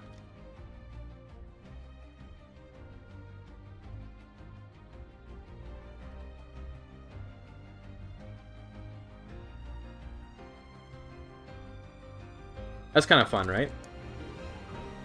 That's like 75. I think that's a cool idea. We'll add a custom tooltip for that so that it can display properly, but... Or no, it should display okay, right? That should display fine. Will this tooltip okay? I think that's reasonable.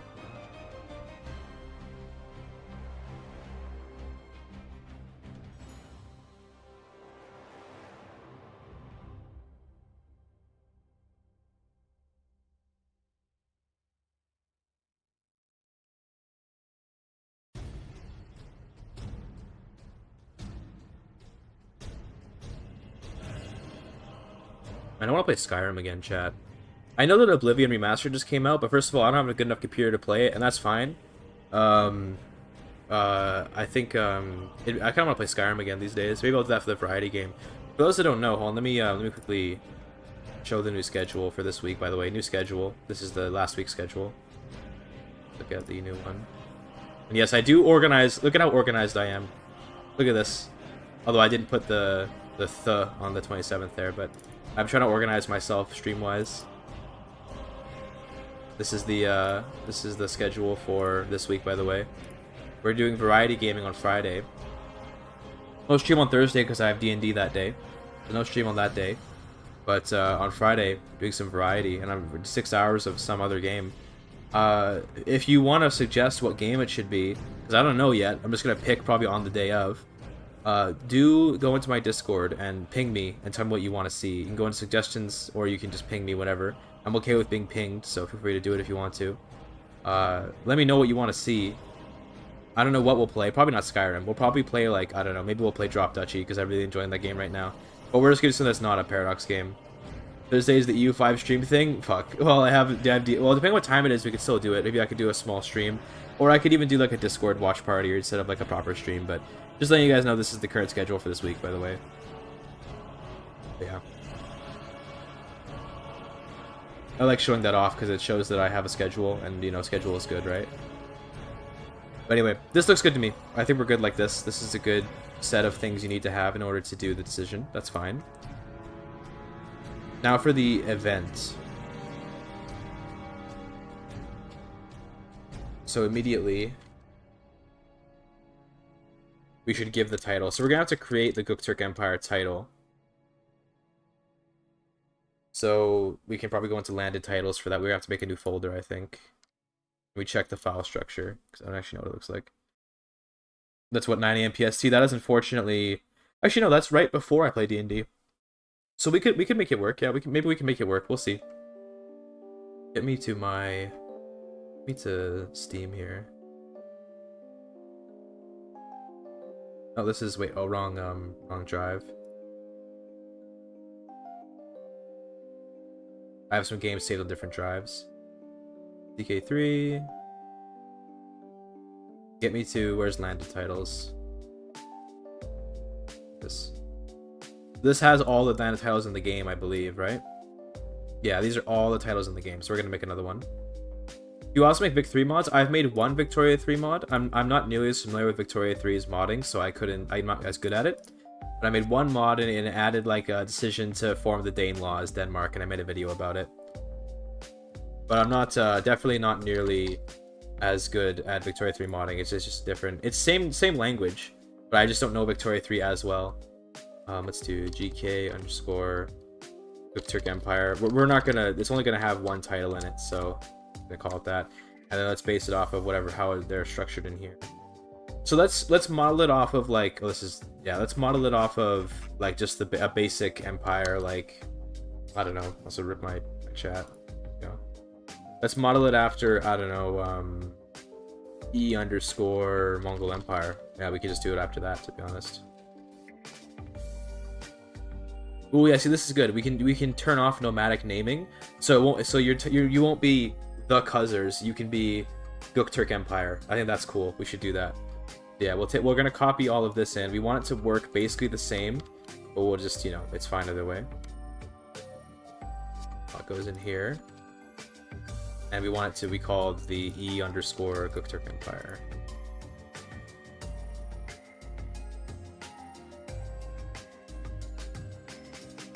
Sorry, I'm doing this a little bit weirdly, don't worry, but good. We'll do E underscore GökTurk. Color can be more of a yellow, so this is RGB, right? So yellow is like a bit of how do you make yellow? Is it red and green? Let's keep like I don't know, 40, then like 150, like 180. Does that make you about yellow? I don't know what that'll make yellow, but we'll test it later. Definite form, yes. I'm not sure what this even refers to. We're just gonna take off the can create. How about this can create, and it can be culture as cultural pillar. Heritage underscore Turkic. So if you want to make this title, you have to be Turkic, but that's only if we've already jury drifted it, and then it gets stuff. And just picking a capital. This is a bit weird. Where should the also game is starting nice? Looks good. Where would a capital be for the GökTurk Empire? Like, so there's Otuken, which is over here, right? Right. So this is like the historical capital, but by this time, like Otuken is very much like a Mongol area, so they want to focus it more on Turkic stuff. What we could do is we set it as Otuken, right? As like in the game files, and then once you actually take the decision to form the empire, part of the decision is going to be moving the Djuri capital to your current capital. We can just make it like that. That would work fine, right? Does that sound reasonable? So that in the game files, it's gonna be C underscore, what is this county? Or Suyab. Interesting, can we find that? That would be the western capital, right? That in the, yeah, it is, look at that. Okay. Here it is. Okay, then we can put it here then. That makes more sense. At least it's Turkic, it's Karluk. So we can put it here. And then when you do the decision, you can put it somewhere else. So what's this county is called C underscore Suyab. Nice and easy. Okay, great. That makes more sense to me. So it'll be centered right there. What duchy is that part of? That's part of the Zedisu duchy. Okay. No, it's not. It's part of the ones to the south of it. It's part of Talas Alatal. And that's part of Sirdaria, which is part of Turan. Okay. Yeah, that makes sense to me. It's all mountains here, so not so good for grazing unless you're... I guess, well, it can be good for grazing if you have mountain culture. Laminated culture. That's cool, actually. Damn, I love that. That's a cool name for the culture. Wow. Cool culture here. Otuken was capital both versions. Well then we'll retcon it then. We'll say that it's actually over here. This is a cool culture though. Religion blending, horse breeders, swords for hire, caravaneers, iron cavalry, devoted horsemanship. That's a cool culture. I like that. Any other interesting ones? Mordvino Khazar, always a classic combo. Only the strong, religion blending, frequent festivities. That's pretty nice.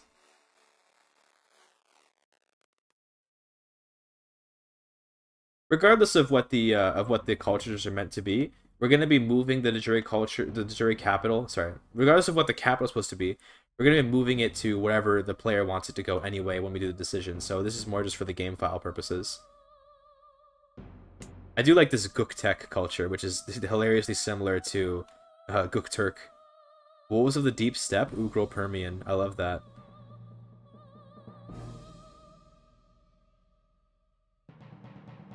Damn, I love the Ostiak culture getting Wolves of the Deep Steppe.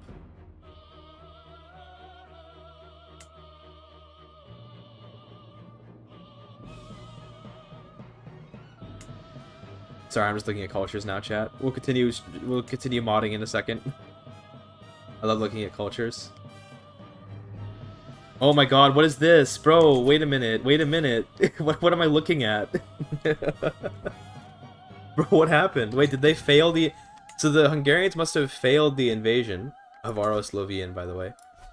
And now they moved here. Bro. They got conquered too. When did this happen? What? Okay. Bro, what am I looking at? Okay. Avaro-Slovene is pretty cursed too.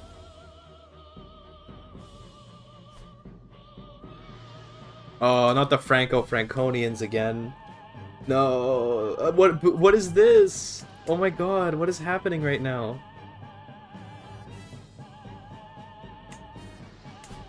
Oh, this guy must have done the Overrun Kingdom. Holy shit, dude. What a crazy game. Polanian? Okay. Kinda realistic, to be honest. I guess so. Good icons for the Avar Cognate? Probably not. No, we're focusing on the GökTurks, and that's pretty much all we're doing. Also, down the Karaites are here too. By the way, Karaite and Khwarezmian apparently have the exact same color. Look at that. Hold on, that is the same color, dude. That is the same color. Karaite and Khwarezmian. Look at that. She also did a Kingdom Invasion.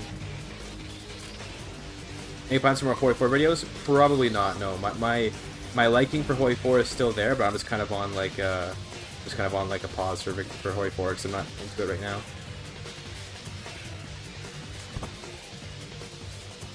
Games are crashed for me anymore. How about you? It's crashed a couple times today, but I've had my mod on, so my mod could have been causing it. I don't want to blame the game while I have a mod on. Right now the mod is off, so it could be that maybe it'll be better now.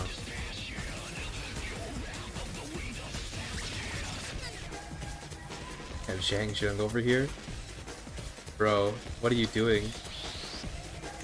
What a random game. I love it though. This fucks me up though. This is not acceptable. That's messed up.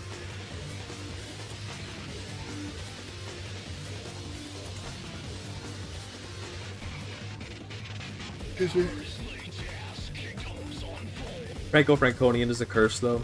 A curse that I'll never escape.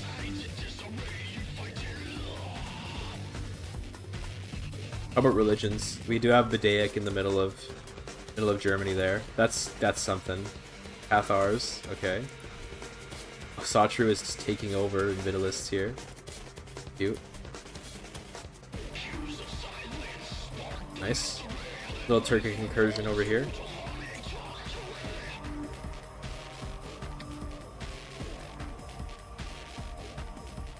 Anything else weird here?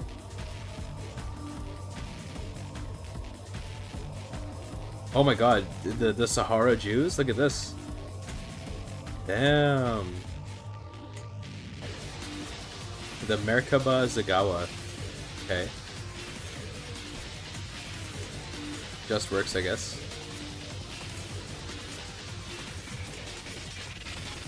Wow, Zagawa is just boots her with less stuff. That's crazy. Sahara Jews? I guess so, yeah, look at them. The legendary Saharan Jews. Love that. Gnostic Jews, by the way. Not just your run-of-the-mill Jew. It's your Gnostic, mystical Jews here.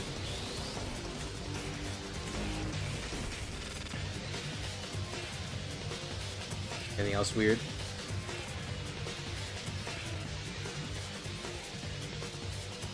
We have some Taoists. We have some Taoist Turks over here.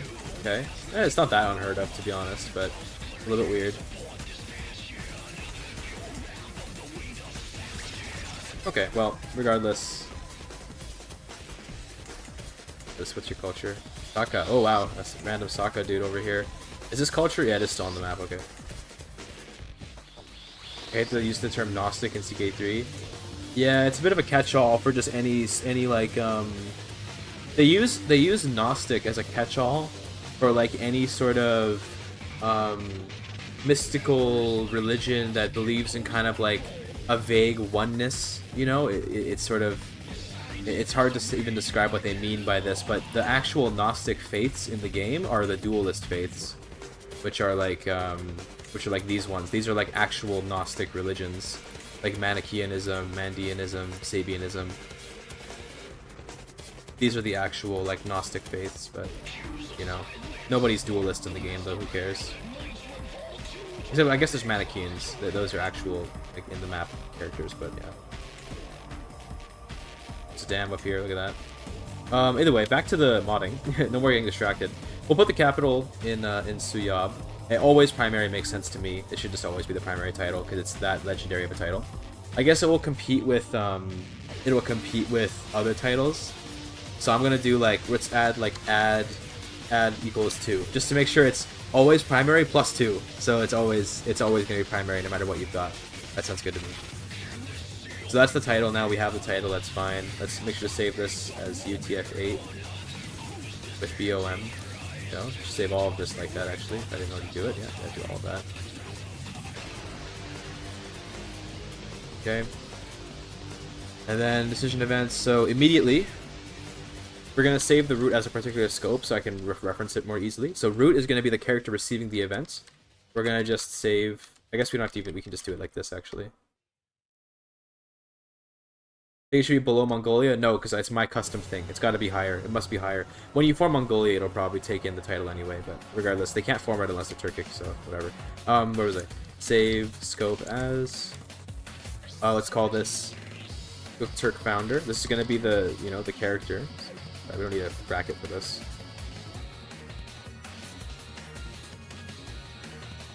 Oh.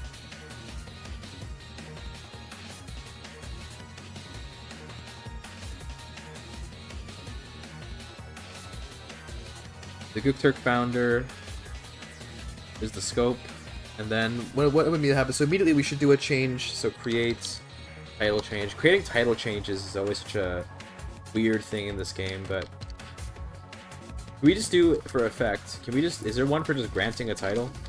No, it's got to be a create title change. Yeah, create title and vassal change. Okay, so type equals, I think we just do creation. I gotta check examples of this because this is like one of the harder things to do in my opinion. Have you ever played Kerbal Space Program? No, I haven't actually, but I know of the game. I've watched quite a bit of it on YouTube, but I have not actually played it myself.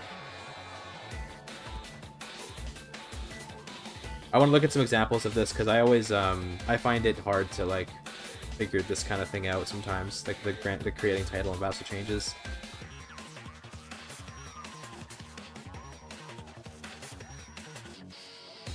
Let me check for decisions actually. I want it to be like a create one. I don't want to be a conquest. I want it to be like a create. Let's see, decisions. Okay. Leased out. No, I don't want that. Created. Okay, that's what it's called. Created. Save scope as equals. We'll just call it. I mean, they always just call it change in the game file, so we'll just do that too.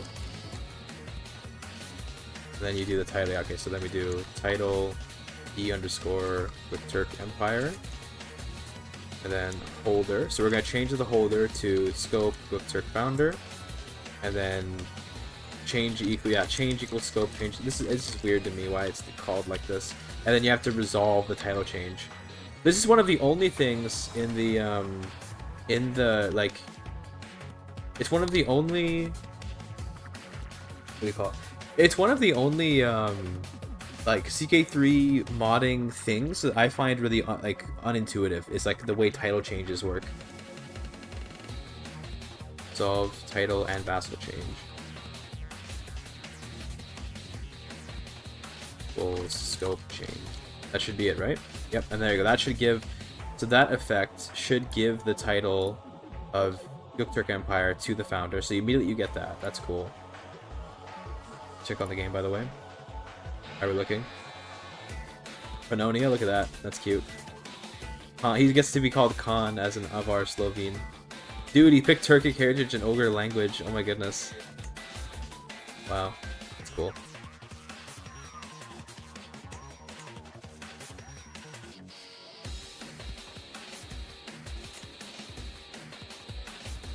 Nothing else kind of interesting has happened since we looked. Scandinavia is just like marching through Russia, though. Basically historical, am I right? Also, he had all daughters and a son. Oh no, it's elective, that's why. I was gonna say, did he have like all daughters and he's gonna get inherited by his brother? But it's because it's a Scandinavian elective. The AI just loves using elective succession. I don't know why. Damn, they're even conquering England though. This is kind of a really OP Scandinavia. The power of like one conqueror is kind of crazy. I guess, well, 2 conquerors because this guy as well, but then these guys came in. But it looks like their original ruler died. So now this realm is probably going to collapse, I would imagine. We'll see, I guess. That's really funny, though. That's really funny. Looks like the Karaites are also kind of collapsing over here.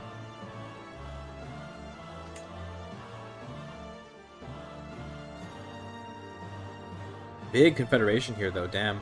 If they ever eventually elevate this confederation, it'll be a massive empire. Damn.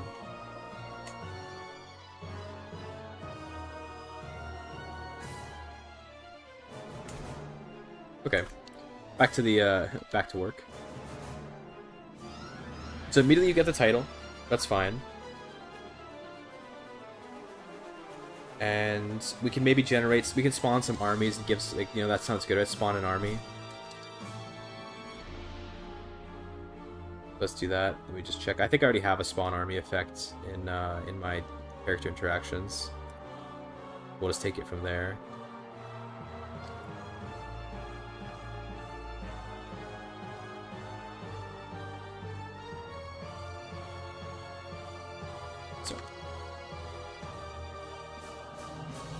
And we can make like a little like GökTurk guard kind of thing.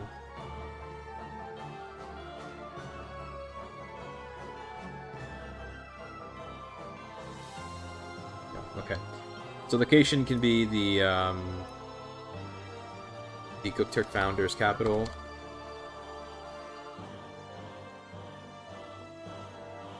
Is it just capital? Oh, what did I write before? Capital province, okay.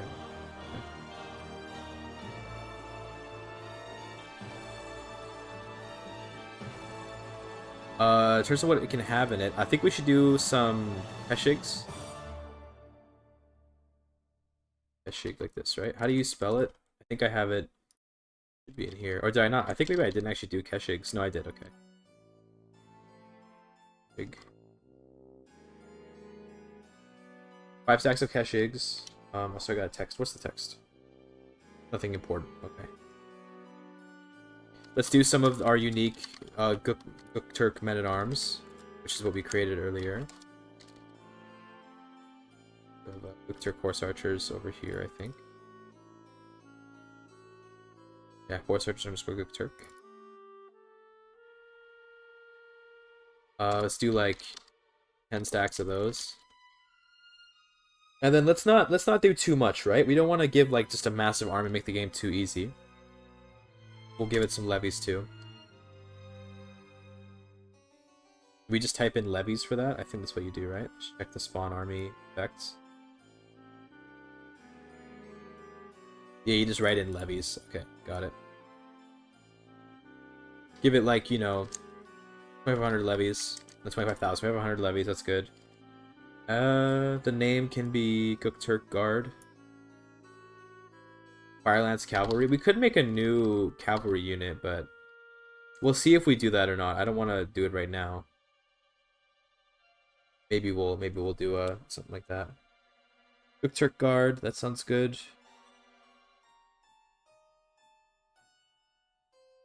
Claims like to encourage expansion eastwards. Well, I'm thinking we probably give a new CB, and the CB is going to be like a cultural conversion CB. I think it'll be a fun thing. I'll put it in the notes. I didn't actually put in the notes. I should have. As part of my, like, I think, let's make it part of. Let's go to the visual aid actually. This is going to be done via, like, new CB that culture converts. So it's like a settling CB, I guess you could say. I don't know.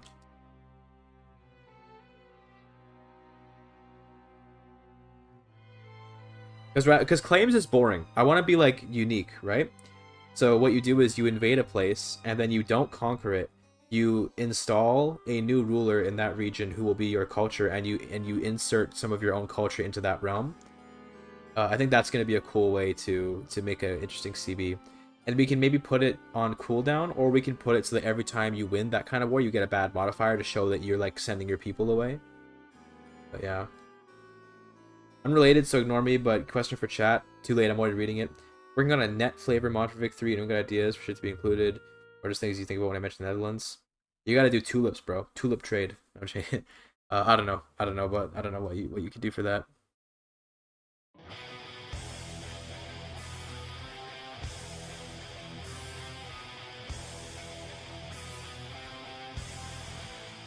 Okay. That seems good. Let's give it a trait as well. Let's give a founder trait. So let's go make the trait real quick. Call it like GökTurk Reviver.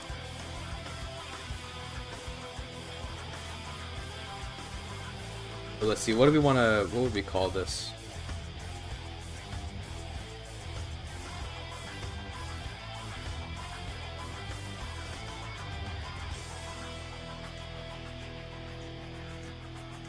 Look at examples of traits.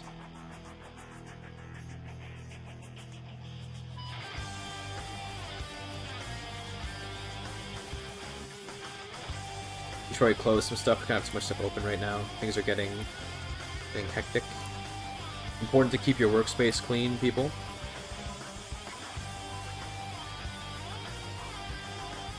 Okay, grab that. Let's see.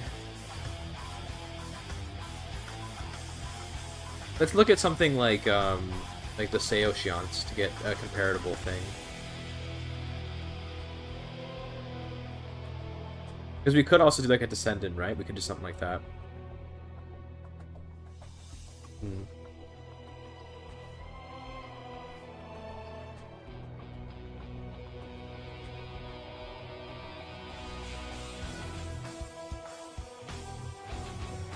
Before we do this, I'm gonna use the washroom, chat. I'm gonna use the washroom. I kind of feel like I got a pee coming, and I might as well just do it now. Let's put on the AFK screen here. Let's watch the gameplay while that goes. There you go. Enjoy.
Don't worry, AFK screen. There we go. How's the game looking here?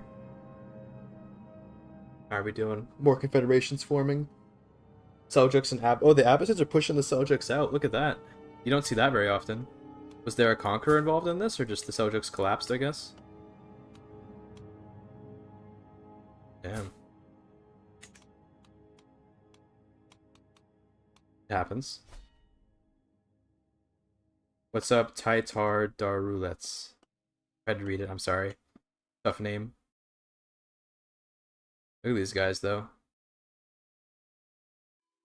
The game is running pretty nicely, though. We had those crashes. I'm willing to blame that on the mod. I had my mod on. That may have been causing a crash that I'm not aware of. But so far, it's running pretty well. Also, sometimes observer mode can be kind of weird. So if it crashed in observer mode, it is what it is. What's up, Christoof? Yeah, look at this, though. Oh. Scandinavia is going real hard. Also, Kinslayer. Kinslayer and Slow, but still 14 Marshall. Damn. Slow wasn't actually that bad. It's only -2, but it's the imbecile, like, -6 to everything. That's pretty painful. You hate the Conqueror trait? I mean, fair enough. You can thankfully, you can always turn it off if you don't like it. I definitely think Confederation should be tuned down, though, looking at this. It's way too much Confederation here. Where's my... I want to stick more of a Thunderdome going on here. Look, each of these guys has, like, 10,000 herd. They've just been gathering herd and being in a Confederation and having fun, I guess. Like, damn, bro. These guys should be trying to fight each other. I don't know how you would change the script to make it so that they're less likely to be friendly to each other when there's no enemy around, but I really think Confederation should be in response to a threat, right? What are we modding today? We're making a Turkic flavor mod, and we're working right now on doing the GökTurk Empire aspect of it. So if we look here, we've done a decision. You have to do all of this in order to found the GökTurk Empire, and when you do, you get an event. It gives you a little like guard, like an army, to kind of keep you safe. So composed of Keshigs and some special units that I made myself. And then I'm trying to think of what kind of trait I want to give. I want it to be similar to the Seoshiant, where it's like an inheritable trait that marks that you are the one that created the empire. Someone else can usurp it, but you revived it, right? I just don't know what exactly to do with it. Let's look at the modifier log. We can look for some interesting modifiers, maybe. We could add, like, we could do something simple like adding horse archer to, like, horse, or is it archery, archer cavalry? Is that the, yeah, archer cavalry damage mult? Do something like that. You do like 25% more damage to the archer cavalry. That's kind of interesting. We probably should do like the name, the description and all that for this first, though.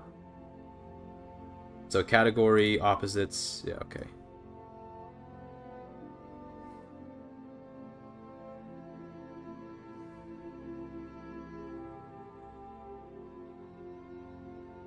Oops, my headphones fell. I'm too lazy to put them back on.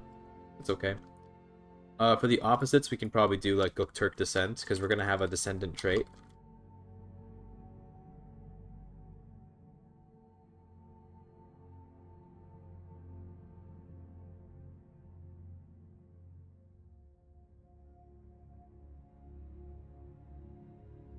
Do you have the main trait and your descendants get something like the Holy Blood trait? Yeah, exactly, something like that.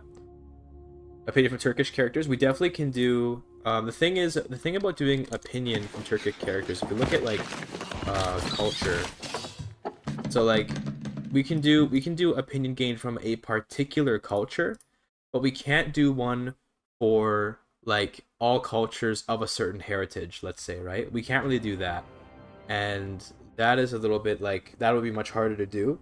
What we can do is, remember that part of our visual aid here is the is that we're going to make the GökTurk culture that you can adopt. So I think that we can tie it to just that particular culture. We'll call it GökTurk culture. We can do it like that probably, because I like that idea that like every GökTurk just likes the original founder a little bit more.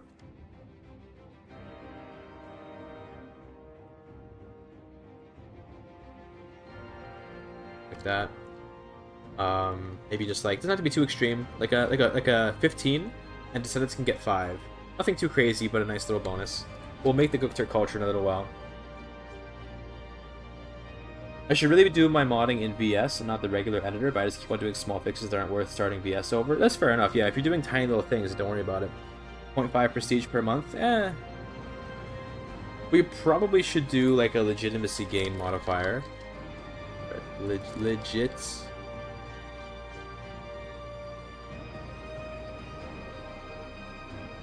Let's do a monthly legitimacy ad. Like 0. Let's just do like 1. Every month you get 1 legitimacy. It's not bad. That's so Conqueror, for context. Conqueror gives you. Is there a Conqueror nearby?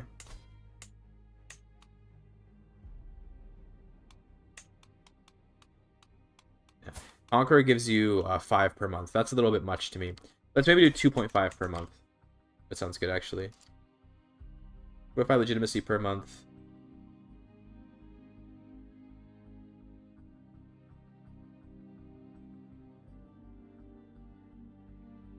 Sounds good. And then, I want a Tengri opinion as well. Let's check what the name of Tengri is. The game files.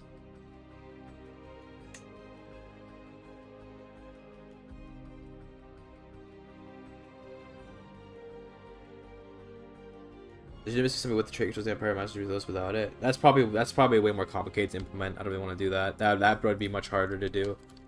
Let's do Tengri, and let's add Tengri opinion as well. The thing is that if they ever reform it, then it'll be a different faith, which is kind of the problem. But it's okay. Should be in religion, right? Yeah, religion. Our movement speed? Yeah, maybe that's a good idea. Tengrism _ religion. That's the religion. What's the faith? Where are the faiths? Tengri _ pagan. That's the faith. Okay, so they don't have a pre-made reformed one though. So basically, if you ever reform the faith, then you lose the opinion. I thought memory leak was a feature. Why did they patch? Dude, so true. So true. So true.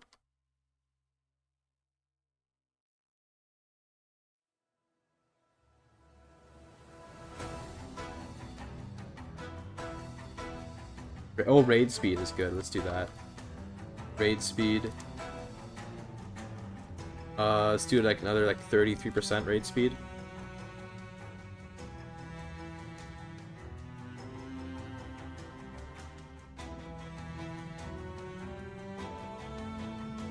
Movement speed.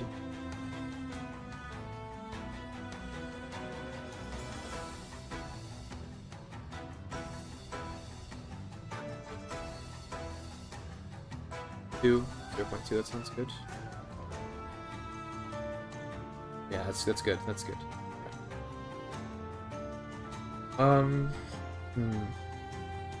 Seems good to me, to be honest. I think maybe we do keep it simple. We don't want to go too harsh on it.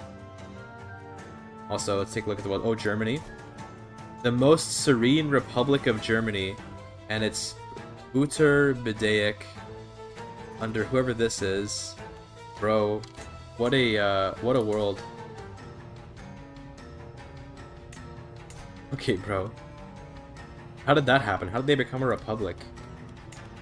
How did that even happen? It's like only the ruler is republic and everyone else isn't. Okay. Strange.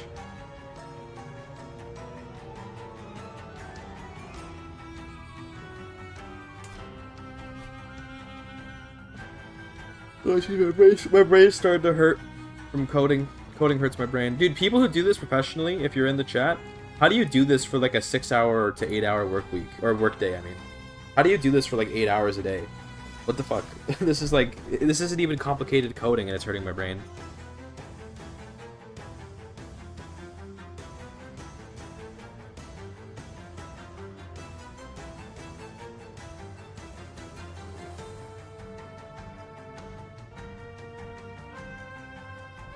Sorry, GökTurk Reviver.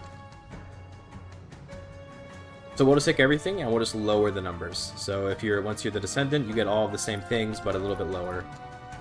So instead of 25, it'll be 10. This will be 5. This can be 10. This can be 0.5. And this can be 1. There you go. That's all it has to be. No reason to go too complicated on that.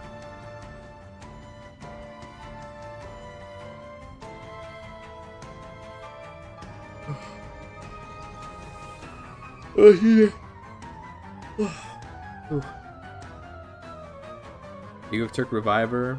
That's good.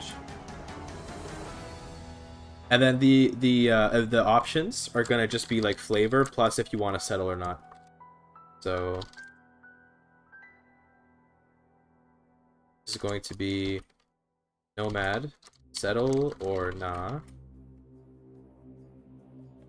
And then this is gonna just be like the other option. Sorry, this is gonna be nomad, settle. Settle as, let's say, tribal. We have to do like this, I think, yeah. Nomad, settle as feudal.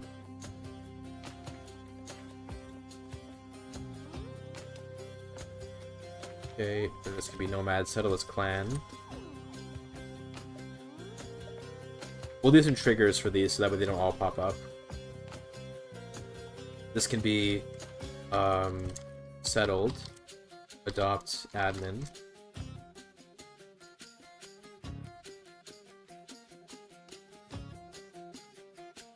And this can be, so it can be settled, stay. So settled,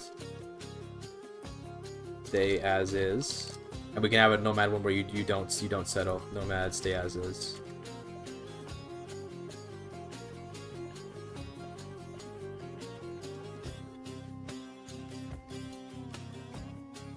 Don't stay nomad. Republic is a funny option. You just game over yourself. You can just be like, you know what? I'm done. County Faith conversion buff. Doing conversion buffs is pretty difficult with traits. It's hard to explain, but it's hard to do. A theocracy, yeah, it'd be funny if you could just game over yourself. Yeah, no, we won't do that. We won't do that. It's a funny meme, though. I appreciate the meme, but no, won't do it. Sorry. There we go.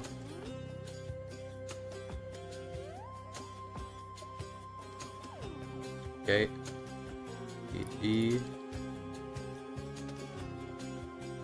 C. D. E. And F. There you go. So that's kind of all the options you can have. These will all be triggered only if you are. So this should be trigger. You should be able to just do government has flag. Does that scope to a character? Yeah, it does. Okay, so we can just do that as the character. Government has flag. Bulls. Government is nomadic. Copy this trigger.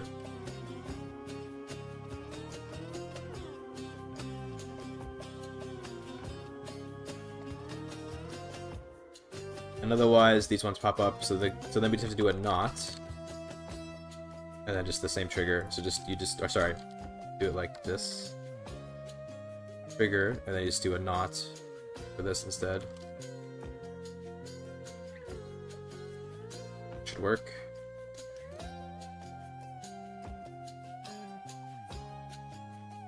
Become an adventurer, yeah, true.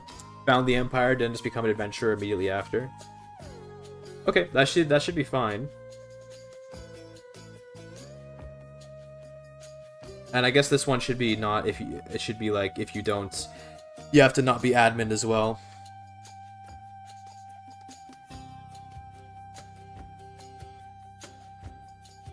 I assume it's just like this. 1% chance to turn Greek. it's a good meme. It's a good meme.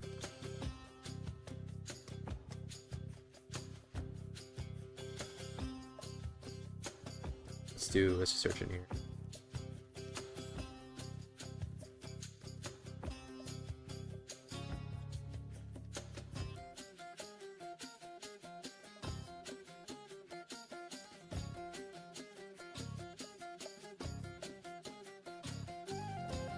Got an email. Yeah, okay, so that does work. The government is administrative. There you go. Great, so it looks like a lot of options, but it's not a big deal. So then this one, settle as tribal, there's probably an effect for, like, change government. just gonna put government in here. Just hope that we can find something good.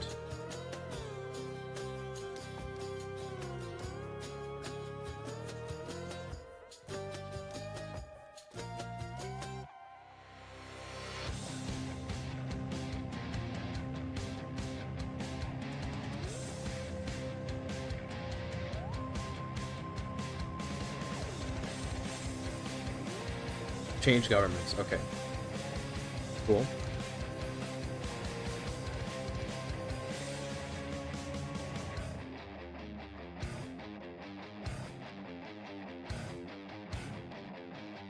Then what is the we have to get the event target log, I think.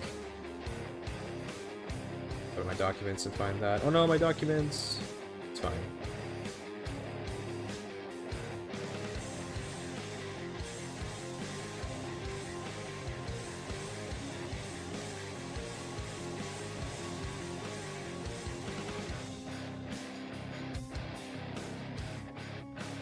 No, I think it's, wouldn't it be in, where would I find the okay, you know, we can just look for change. You know what, actually, this, look at the game files. Why am I doing it this way?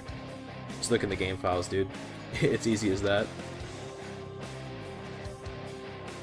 Find some examples of it in the game and then just go from there.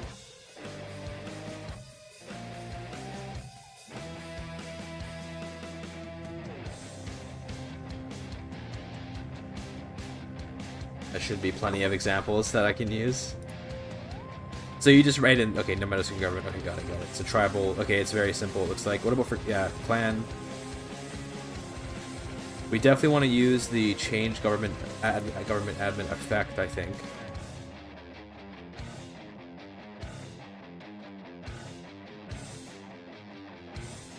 Dang, admins aren't breaking apart correctly. Nice. Looks like when it comes to admin, they do it a little more complexly. Herder, nice. Okay, you can just do it this way. But we probably should do admin underscore change government effect. I like this, as it'll probably do things that just change government wouldn't do normally. So yeah, change government. For this, it's government underscore tribal. Or with it tribal underscore government, I forget. That's tribal underscore government, okay. Need reindeer models for the Sapmi? Dude, so true. So true. We do.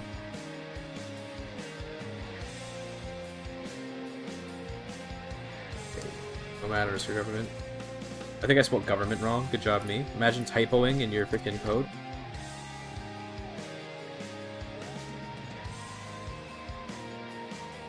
So let me look at the decisions. I want to look at like an example in the decisions when you become nomad. I want to see if they do anything else besides just changing the government.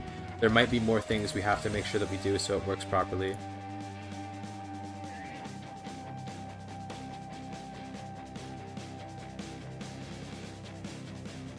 Looks like they just changed government. That's all they have to do. So I assume that they have stuff in place to handle things like creating the yurt and like adding buildings to the yurt and stuff like that. So I assume that'll be fine. I'm not too worried. Oh, I closed my notepad. It's fine. How's the game looking? The booters. They went back to nomadic. No, they didn't. They just... Wait. Oh, they've been tributaried by the booters. Dude. Crazy. What a world. Also Wales and England. Split. Nice. Baltic Empire. Oh my god. Oh, it just gets worse and worse. This guy's still Norse, by the way, despite the cultural split here. No longer Republic, yeah, sad. Back to feudal.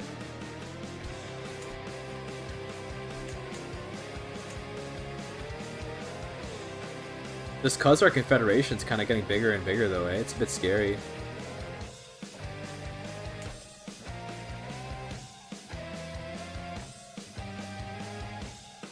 Damn.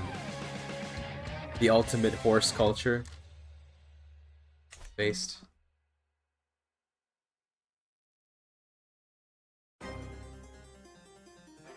Scandinavia. Still doing well. Okay, cool.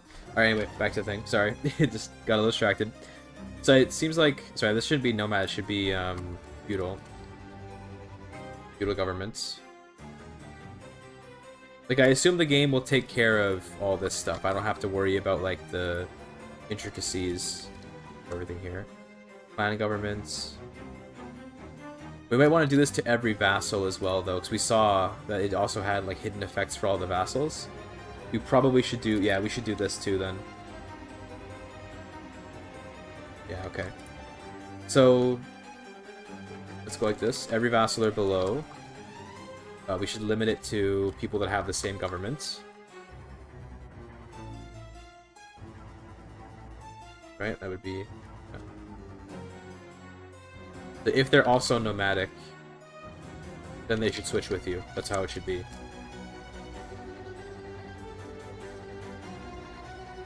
Highest held title tier is county. That makes sense. Okay.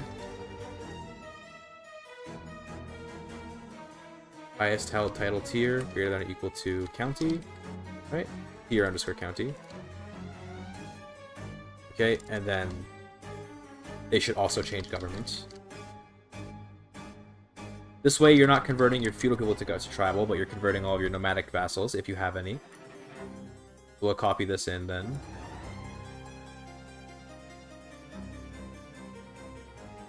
Can also become feudal. Okay, and then same for clan.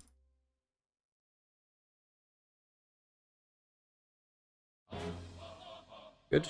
Okay. Stay nomad is easy. This is just nothing changes. I think maybe we should give like a little bonus for this if we choose to stay nomadic.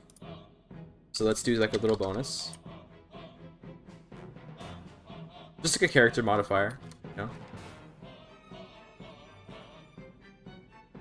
What should it be?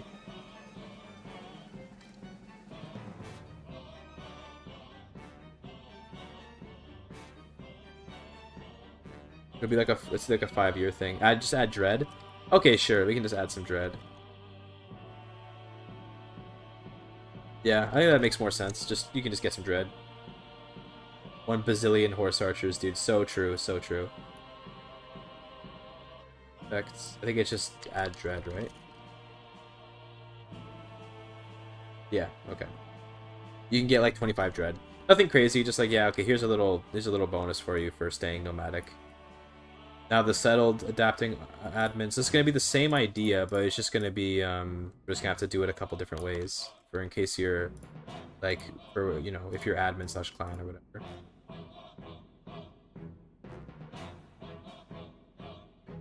So what I want to do actually for this, I'm just gonna let I don't know how the game does it. We're gonna do the like adopt admin government effect that it has or whatever.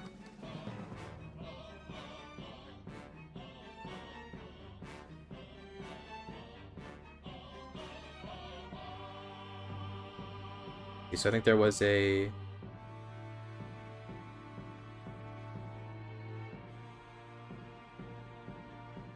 Where is it? Where is it? Reverse administrative decision. This should have the effect in it somewhere.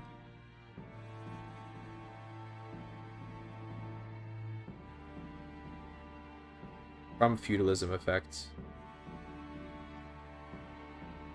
Like, we probably should do it this way, right? We might even want to copy the entire effect of the decision in to make sure everything works correctly.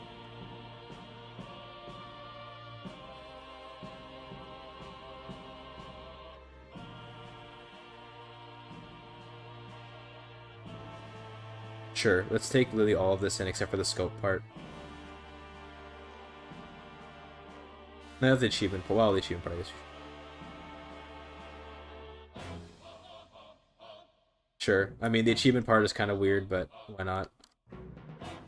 We're just gonna copy all that right in. Better event for the vassals. Yeah, that's cool. Yeah, this is good. This will trigger that event that pops up whenever you become admin. Move all this over.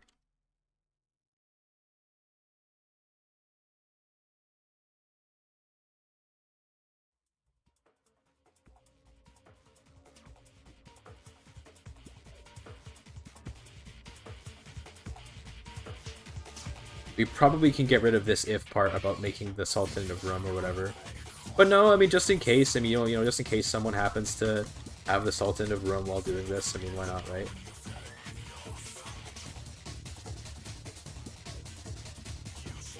I have an extra bracket somewhere. I think it's this one. Okay, I see now. Oops. There you go, that's right. Okay, that's the correct... Wait, no, is that quite right? No, that goes there. Brackets, dude. This goes here, this goes here. There you go, that's all the brackets. Okay. Now this would be if you are... Okay, we should do adopt admin from feudal. Okay, and then we'll do the one for clan as well.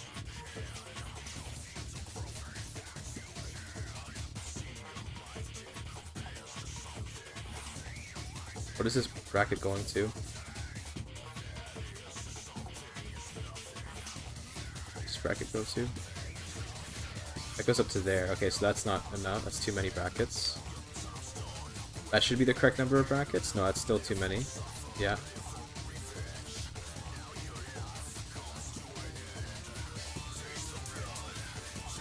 Oh no, this should be...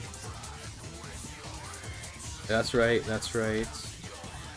I have an extra bracket. We'll find the extra bracket, don't worry guys, we'll find it. Yeah, this goes like this. And then you go there, you go, oh, go there. Oh, I see, it's right here is the problem. This. Yeah, that's good. Alright. Oh, jeez. That all looks good. Now, is there one for from clan?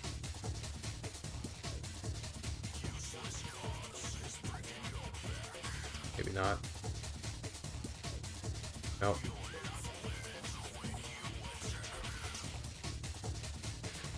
Let's see, let's look at this. So... Oh, is it the same decision? It's the same regardless. Okay, so it's the same thing whether you're at feudal or clan or not. It just says from feudal.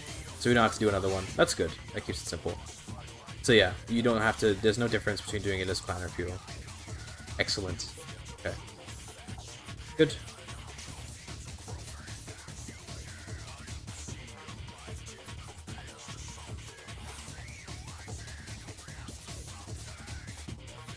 Still missing a bracket somewhere. Okay,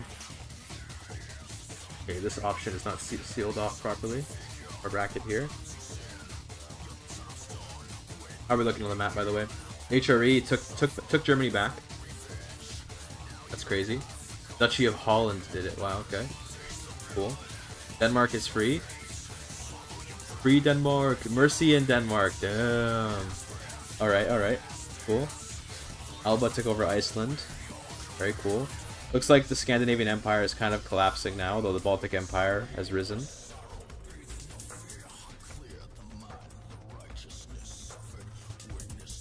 The Abkhazs are moving into... Oh, Seljuks are moving into India. Damn, okay.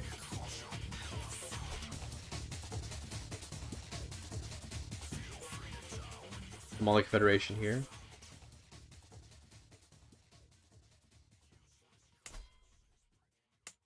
Okay. Not too crazy of a playthrough so far. I've definitely seen crazier. The Magyars are still in Persia. That's pretty crazy. We have Cappadocian culture. Interesting. The Alans are still exiled up here. That's cute.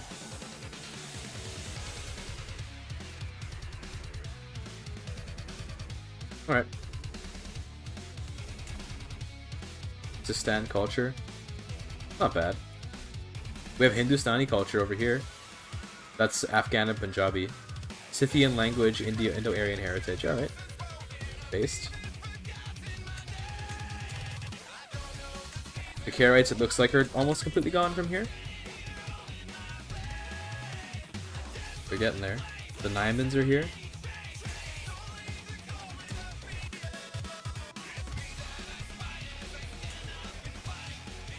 Cool.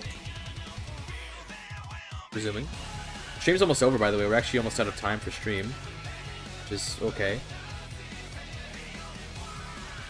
Looks good to me, though. So this is the GökTurk Empire founding decision. The event, rather, for it.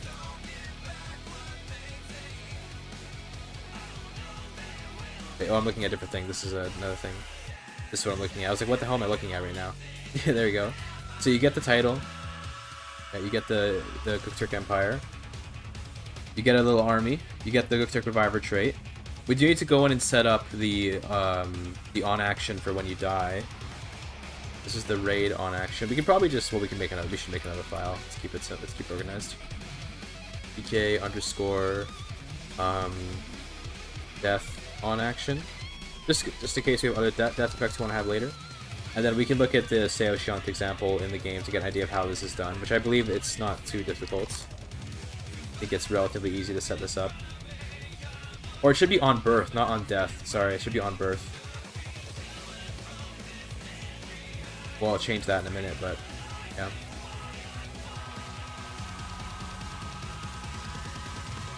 Interesting, it's not in here.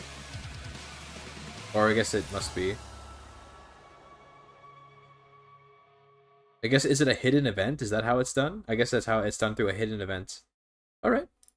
That's fair enough. I will probably do it not through a hidden event, or I guess we can. We might as well do it the exact same way. It should be .0012.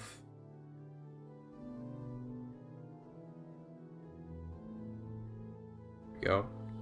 Yeah, so every child, even if dead, they get these traits, okay. Yep, okay.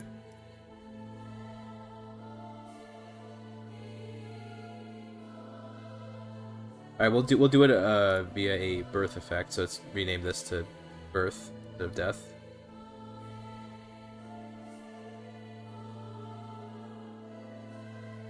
If I understand correctly, should be on birth? Is that what the name of the on action is? On birth child, okay.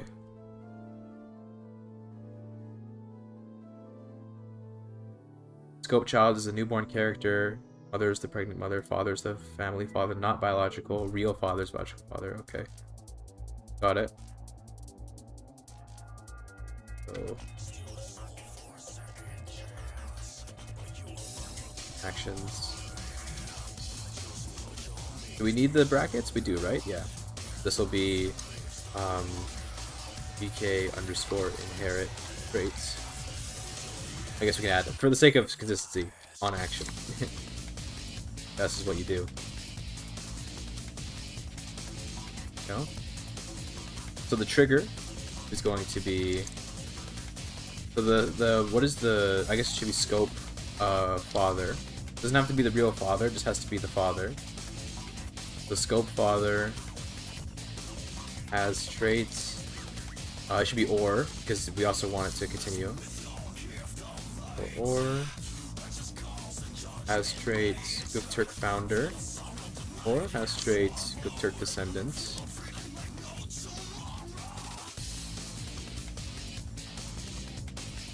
Would Turkish culture be Turco-Persian, ex-Greek, emissions, bureaucratic, ethos, Persian heritage, Shas Turkic language? I'd say that although Turks took in like a lot of Persian aspects into their bureaucracy and stuff, I'd actually argue that like Turks today kind of maintain a pretty large attachment to their Turkish heritage. I wouldn't say that they regard themselves as like a Persian group, right? If you were to, because heritage is more or less perception in CK3 in terms of how we think about what the word means. The heritage is like who you associate with, right? The customs and mannerisms, you know? To me, this is like what you associate yourself with. I think that Turks probably still maintain that they are Turkic. They don't see themselves as an Iranian sort of people. Although I guess, you know, they probably do have quite a few shared customs with the Iranians, though. But you can just call that cultural acceptance, right? Administratively, you might call the ethos, ceremonious, like what the Iranians have, but I mean, that's... Ethos itself is kind of a weird thing. I don't know. But regardless, the CK3 culture doesn't map onto real life very well. It's not exactly a good system. So let's do an effect now. Effect. I think we can just do it this way, right?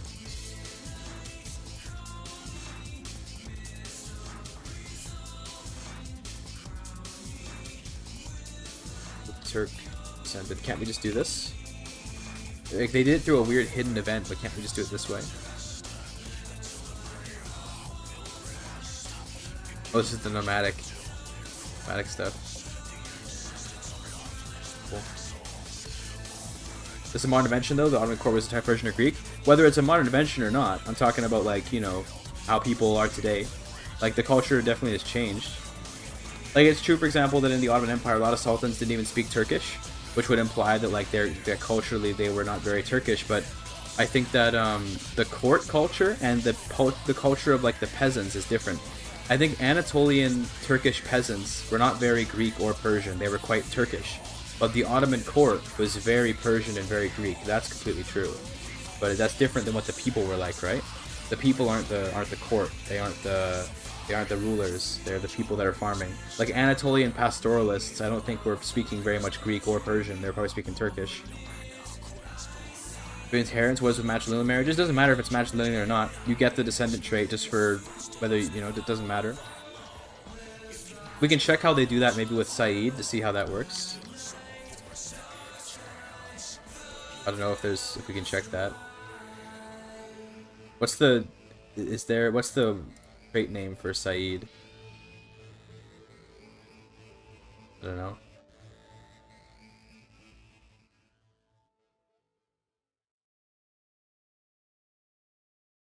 Look at all this stuff, damn. All these birth effects. That's fine. But I think this should work just fine, though, what we have here. This is going to check, is the father GökTurk founder, GökTurk descendant? If yes, then add the trait. Most conditions apply to elites, traders, etc., the higher classes. Sure, I don't know. I mean, I guess so. I don't know if hill dwellers really applies to the rulers. Like, to me, what you're describing would be the fact that if you were to look at the court language map mode of, like, you know, the Ottoman Empire, they probably would have said, like, well, it would have been, like, Perso-Turkish or whatever. It would have said, like, you know, Persian or something on here. But the people were speaking Turkish in the Ottoman Empire. They weren't speaking, like, well, there would have been Iranian subjects of the Turks, but the Turkish ethnic people of Turkey were speaking Turkish. And that's reflected by this, right? By, you know, the language. The court language is different. The Turkish court, the Ottoman court was speaking Iranian for sure. But it's different, the court and the people. Also, dude, speaking of court language, excuse me? Yeah, okay, it's just because of that. It's funny.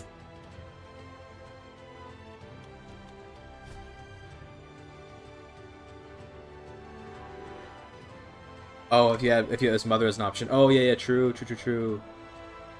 Okay, hold on, we can do that. You're right. I totally forgot that women exist. I'm so sorry.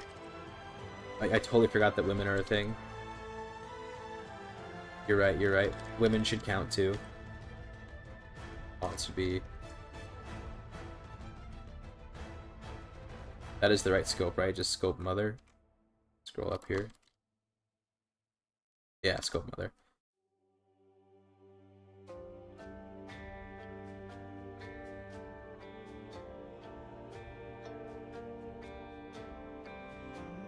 There you go.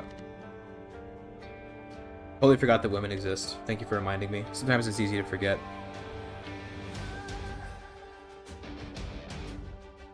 Okay, that seems good to me.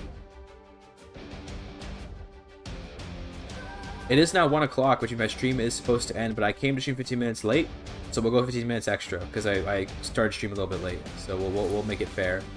It looks good to me, so that's the inheritance for the trait.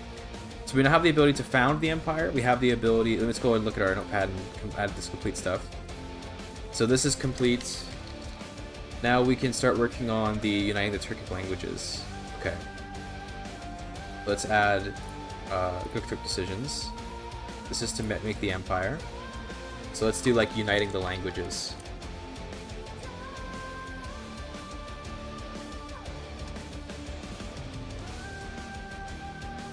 Okay, so first what we have to do is, there's not really a way to dynamically, that I understand the way, there's not a way to dynamically create new languages, but we can add a language to the game files and then just have it be used by no one until we convert. That's one thing we can do. Latin is like that, for example. Latin exists in the game files, but no culture except for Roman speaks it. So we can do it that way. We look at how it's structured in the files.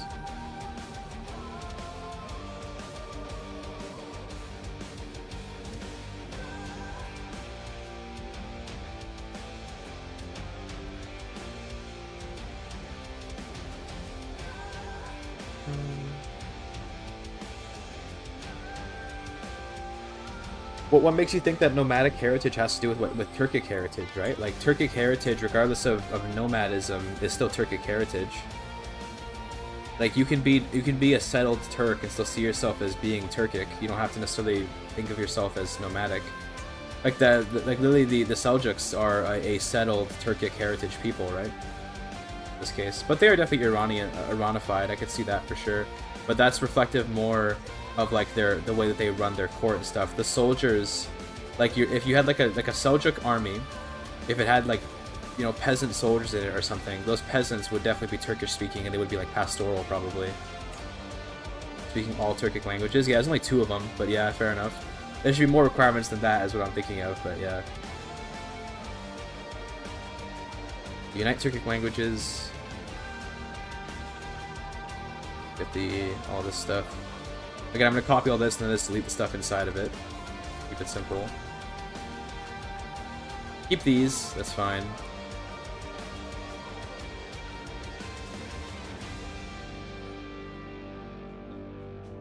Keep is available adults, because I don't know, sure.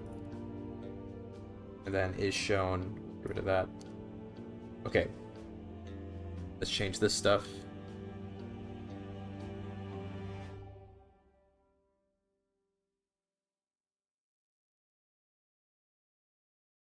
We'll change the pictures later, because obviously this is just a filler, but later. So it is available. I think it should just be simple. You have to have the title, as title, it'd just be the...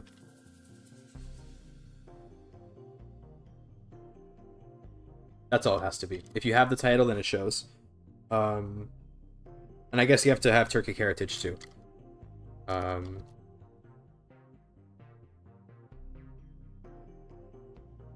That too. That way, you know. I guess also should have Turkic language. I guess you do that too, in case you have changed languages. Let's make it so that it still shows if you don't have the language, but it's only valid if you have the language. For example, let's do or. How we do like this.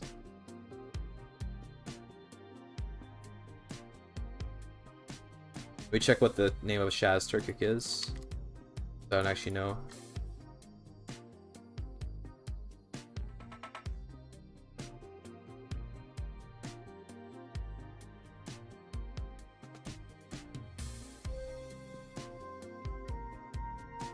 Is it just Turkic West, Turkic East? No, it's probably not.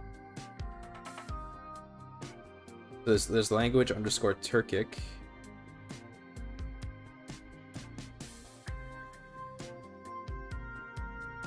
And so there's language underscore Turkic and there's language underscore Ogre. Okay, gotcha. But it already has the name Turkic. Are there any other Turkic languages in the game? I think that's all. I think they only have 2, right? There's Shaz Turkic and there's Ogre. And then we're not going to include Mongolic, of course. Kacharian's not Turkic. Scythian's not Turkic. These are all Iranian languages.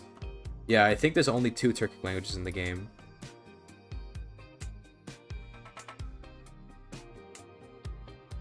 Yeah. Even Uryankai just speaks Shaz. Which probably is a little bit too flattening of the Turkic varieties of languages, but you know, it is what it is. Who cares, right? But yeah, I think there's only 2 Turkic languages in the game.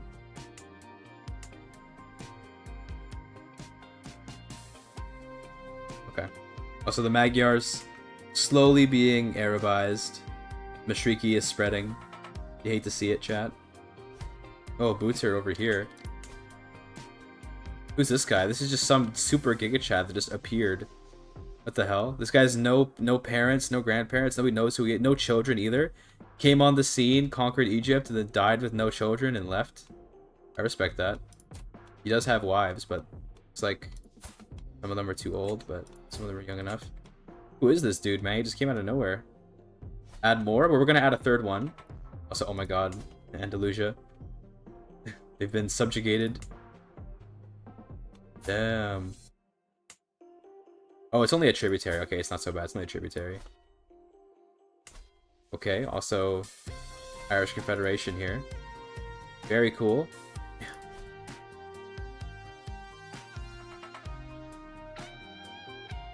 Bengal. Oh, nice. Oh, they're... yeah, okay, cool. I guess must not be the cultural head, or the dynasty head, I mean, yeah. Would be why they don't have the name. Because normally these things get their culture, their dynasty names, right? But, no. Any conquerors around? There's no oh, it's 4 conquerors, okay. Valencia, Igbo Benue, Sapi, and the Booters. Alright. Are you perhaps... You're not Scourge of the Gods, you're not Scourge of the Gods. Are you a Scourge of the Gods? Nope. Okay. Crusader, Lithuania. Oh my goodness, what happened? Dude, Teutonic Order? Am I right, chat? Well, it's more Livonian Order. It's both, actually. Livonian and Teutonic Order. Damn. Catholic Swedish. This is the same dynasty as Scandinavia, wasn't it? Oh my god, a Finnish rule. Oh, stop. Yeah, same dynasty. Look at that. They're like, there's like an inter-dynastic rivalry here, as there's a Catholic head of the family who's crusaded it back, and then there's a pagan side of the family. Wow. It still says Thor's strength is our sword, but they're Catholic. That's cute. And then there's a Finnish... Oh, now Norwegian. Wasn't it just a Finn that was in charge here? Very briefly.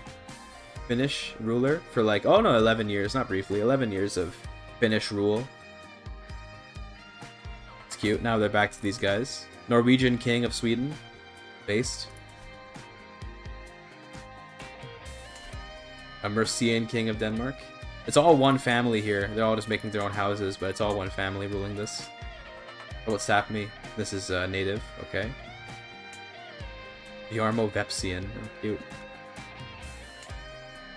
Alright. No crash, though. I think what was causing the crashes was my mod probably had some problem with it, and then also observer mode's a bit janky. But yeah, if we look at the... If we were to look at Task Manager again, I think, hopefully, we'll see that there's not a bunch of memory being used. Yeah, see, look, it's a reasonable amount of memory. That's good. It's not using up all the memory. Good job, you fixed it, Paradox, you fixed it. I'm proud of you. Well done. Alright, either way. So, what else do you need to be able to do this? That was a hotfix today? Yes, I know. They fixed it. That's they said that they fixed the memory leak issue, so that's good to see. So we should probably do like languages. How do we do that you speak a language?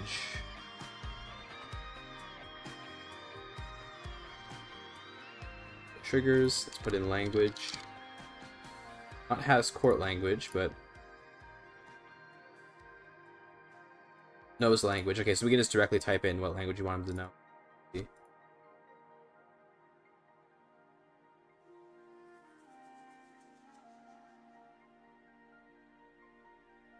You obviously gotta know both languages, okay? And then...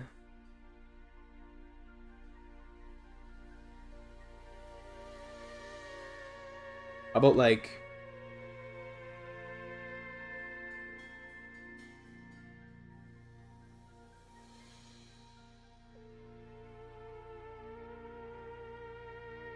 Any sub-realm, county, and then we can have it be like, it has to be a certain number of... So the culture... or... So we can just do like maybe 100 of these. You have to have like maybe 100... Or sorry, count. Yeah, so like 100 of these, 100 counties that speak the Turkish languages. Sorry, I'm gonna sneeze. Oh, excuse me. Big sneeze, big sneeze.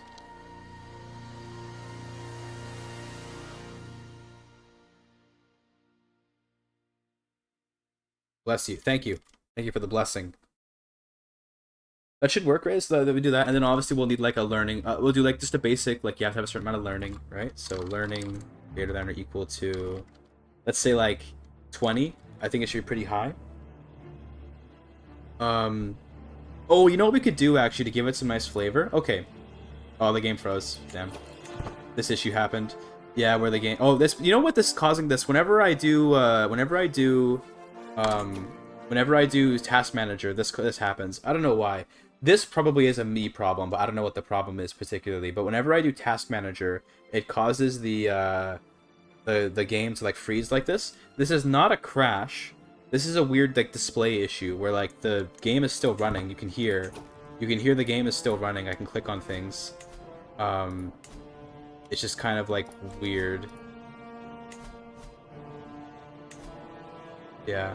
So I don't know, but we'll close CK3 and that'll be that. This is a weird thing whenever I open Task Manager, it causes that. So that's probably a me issue, not a game issue. Bye bye CK3. Bye bye. There it goes. Either way, let's focus on this now. I was gonna say my idea was, what if you have to own like where the Orkhon runes are? Like, what? Let me see if I can figure out where exactly they were. That's my Discord. Orkhon runes. Like, where exactly were they? So I can maybe like show it. We can go conquer the right place.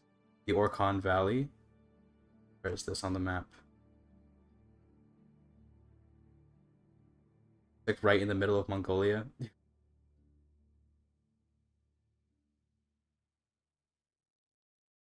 It's in Urtuken. Okay.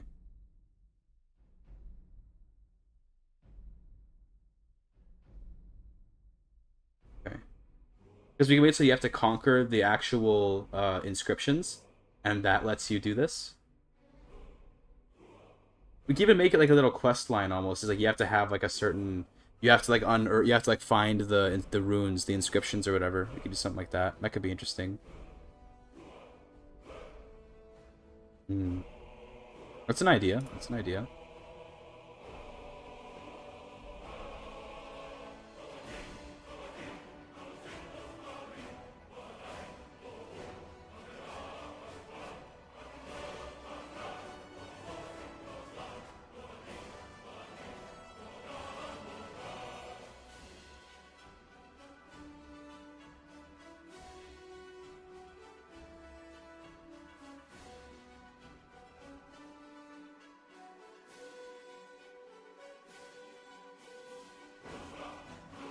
Hmm.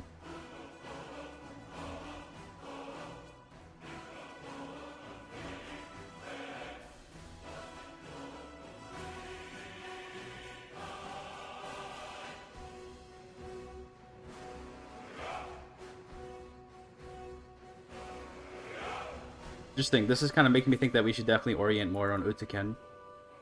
I like that idea that you have to go and conquer the old inscriptions. I like that idea a lot.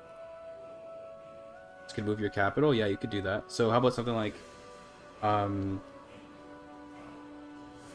don't want to make it as simple as just hold the county. I kind of want to add another decision that's like you have to go and like scavenge, like go and like find the inscriptions. Now it's not that they're not known where they are, but more like you have to like go and study them. I don't know, maybe that's just adding an extra decision for like no reason though.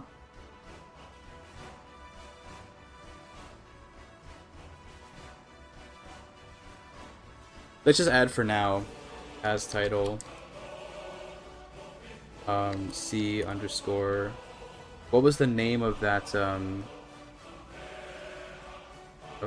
it's fine, we'll figure this out later. Actually, I'm gonna end the stream for now because we've hit the end of the stream and I'm running out of brain power for modding is heavy on the brain power.